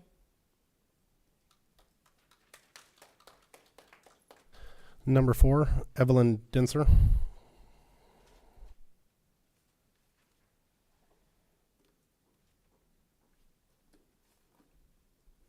Hello. I don't like doing this either, but here I am again. My name is Evelyn Dinser. Is it on? I think it's on. Okay. I have 4 children. 2 of them have graduated. 2 are still here. They're in Carmel River School, and I might be one of those lovingly referred to by Sharon Ofek as the entitled and burdensome annoyance. I don't know if that was said in the lawsuit. That's how she refers to Carmel River School parents. But I'm here tonight to speak about the devastating pattern of leadership failures that have brought Carmel Unified to this moment. For years, the district has repeatedly failed to address sexual misconduct allegations responsibly. Complaints were ignored, cases mishandled, and trust was destroyed. Students and staff were failed. I believe I speak for many, staff, parents, kids, when I say we are depleted and exhausted.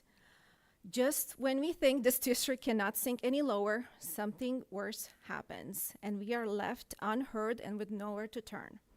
Despite overwhelming public opposition in January 2024, where you saw the room full, parents, staff members, everybody was here.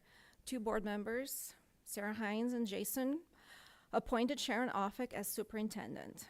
Short time later, July 2024, the U.S. Department of Education Office for Civil Rights found USD in violation of Title VI for failing to protect students from racial and anti-Semitic harassment.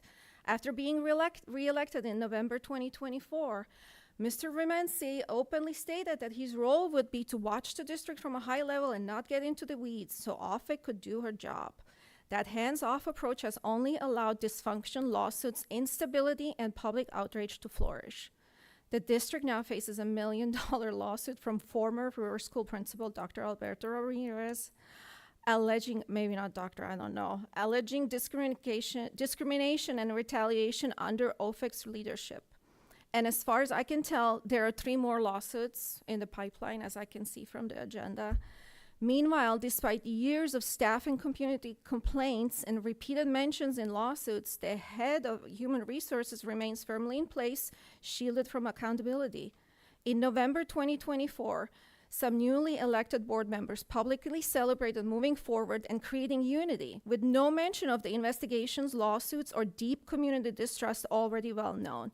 Stability for the board appeared to matter more than safety for students and staff. I urge you to follow past district practice, place employees under investigation and on leave, and conduct a full independent inquiry. I believe the time has come for certain board members to step down. The years of shame, mismanagement, and reckless draining of millions from our classrooms must end. So, and you know, there are some of you that not only have allowed this pattern to take hold, you stood by as it worsened year after year under your leadership. And I know I'm over time, but I also want to give a huge shout out to Dr. Yvonne Glenn. I felt like her presentation was amazing. I hope you are able to retain more people like her. I mean, I'm telling you, I had a kid leave in 2023. What is now happening just short 2 years later is amazing. I hope she stays. I hope you give her what she needs. And I hope you do the same for the rest of the staff. We have amazing staff members that do not feel valued. They don't. And they don't feel heard, and they don't feel respected. And that's on you. Thank you. Number 5, Tamara Mickey.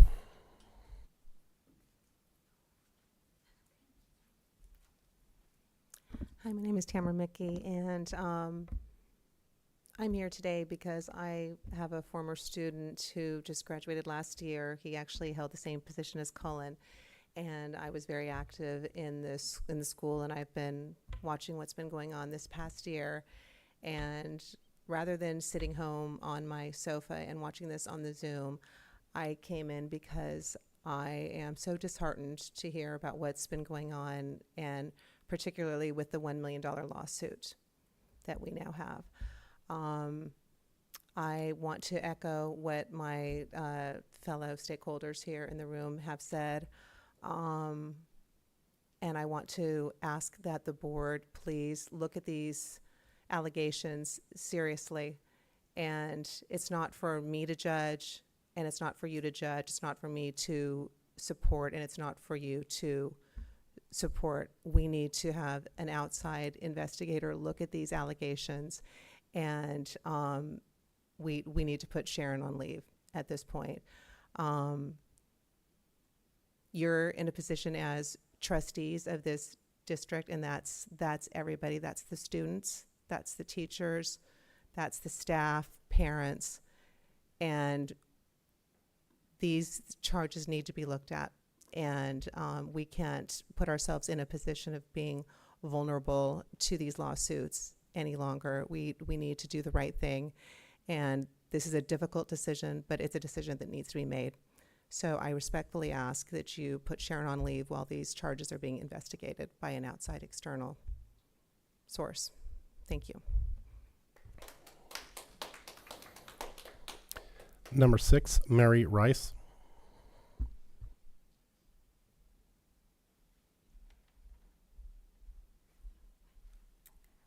Good evening. I agree with what these speakers have asked for, that the superintendent be placed on leave. I became aware recently of the current lawsuit, and it's really disheartening. Out of the last 3 superintendents, 2 were asked not to finish their contracts. Financially, the district has paid a lot of money because of this.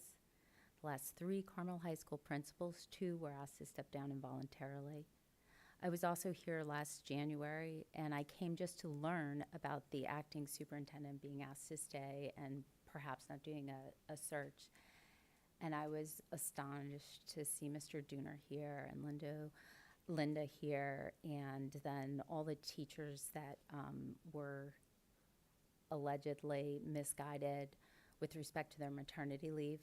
But what was more upsetting, not just the issues they talked about, but that the communication from administration was lacking. Linda spoke about how at a meeting on December 15th at the high school, there were many people, including herself, concerned about their safety in the workplace and it being a hostile workplace. And they specifically asked the acting superintendent to speak about that. And she assured them she would and said that she would get back to them and get together with them. And they hadn't heard back. So communication was definitely an issue. But getting back to the current status of these allegations, I want to know if process and procedure has been followed. I don't know much about what's been done, but it sounds like there hasn't been an investigation. Complaints concerning employment discrimination, harassment, retaliation shall immediately be investigated in accordance with procedures specified in the accompanying administration regulation. If there's also complaints or separate complaints of sexual harassment under Title IX, they have to be investigated and resolved in accordance with different procedures. And I want to know if there has been this investigation. Did you initiate an impartial investigation within 5 business days of the notice of this complaint of behavior? It doesn't even have to come in as a written consent. Did the coordinator make a determination? Was there a fact-finding investigation? Were all relevant persons interviewed? Was this investigation tracked and documented? I won't go through all the other regulations that the process requires, but I'm hoping those were done, and if they weren't, they need to be done immediately. And if there's something by way of this lawsuit where the superintendent or other people can't cooperate because it's ongoing in a civil case, then that's further reason why she should step down. I also am asking that you do not renew the contract for next year. I don't think you can give a satisfactory performance review if there's these outstanding issues, and that is required of you folks to do that in order to continue with her contract for next year. So please follow the procedures, the rules and regulations, which you've all agreed to do, and recognize that settlements in these lawsuits, although on occasion can be done for business purposes, when they're stacking up the way they are against the district, that it's more a sign to all of us of failures and liability, and that needs to change. Thank you.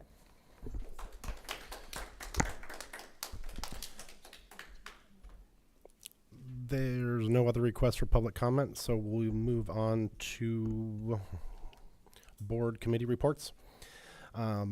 These are routine committee updates from CUSD Board of Education Board Representatives for Community Human Services, Mission Trails Regional Occupation Executive Board, and the Monterey County School Board Association Executive Council Legislative Representative Liaison. We'll start with the Community Human Services Representative, Rita Patel.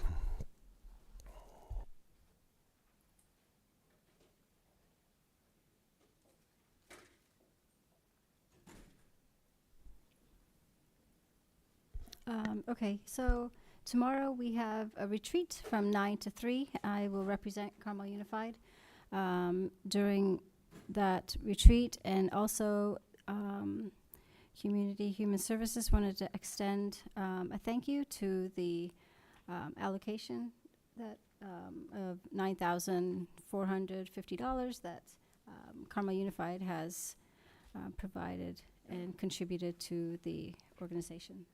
That's it. Thank you. Now we will hear from the Mission Trails Occupational Executive Board Representative, Jake Odello.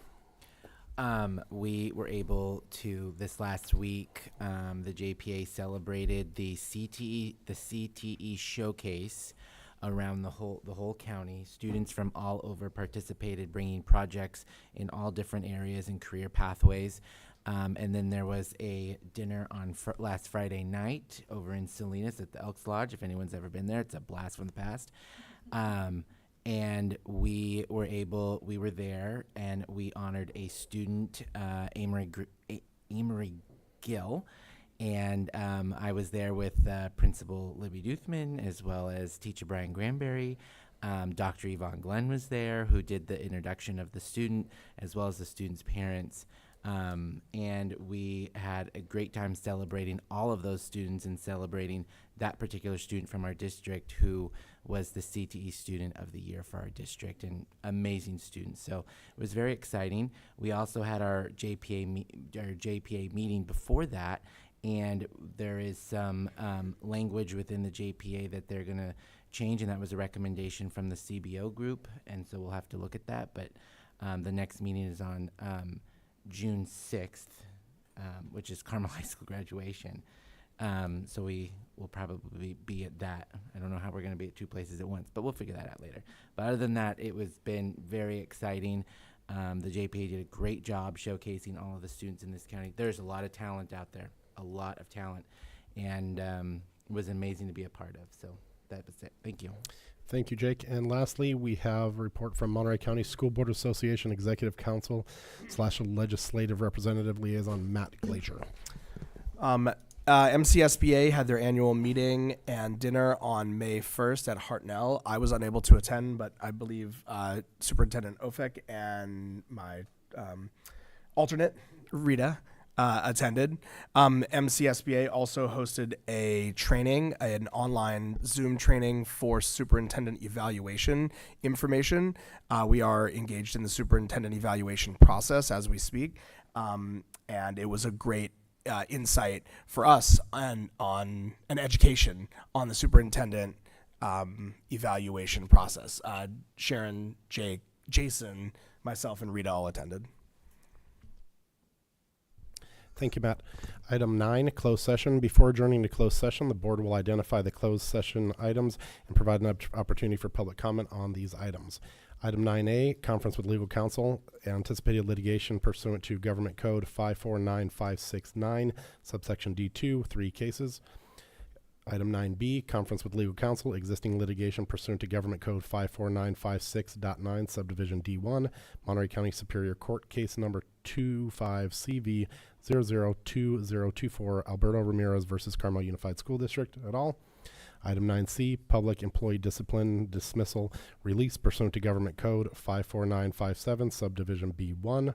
Item 9D, conference with real property negotiators pursuant to Government Code 54956.8, property 27885 Robinson Canyon Road, Carmel Valley, County of Monterey, APN number 169-131-005, agency negotiator Yvonne Perez, chief business official Jessica K. Johnson of Dennis Woolover and Kelly, negotiating parties Carmel Unified School District and the County of Monterey, under negotiation, price, terms, and payment. The board will now allow an opportunity for public comment if any requests came in, and they did not. The board will adjourn to closed session at 8:52 p.m.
Coming out of closed session, I'm looking for a motion to extend the meeting. I move to extend the meeting time to midnight. Second. Board President Jason Remenzi, Yes. Board Clerk Jake Odello, Yes. Board Member Matt Glazer, Yes. Board Member Rita Patel. Yes. Thank you. We're going back into closed.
Good evening. Coming out of closed session, the board reports the following. For item 9A, the board met with the district staff and legal counsel and provided direction regarding the cases on the agenda. For item 9B, the board met with legal counsel and provided direction. For item 9C, the board met with district staff and legal counsel and provided direction. For item 9D, the board met with district staff and legal counsel and provided direction. I adjourn this meeting at 11:14 p.m.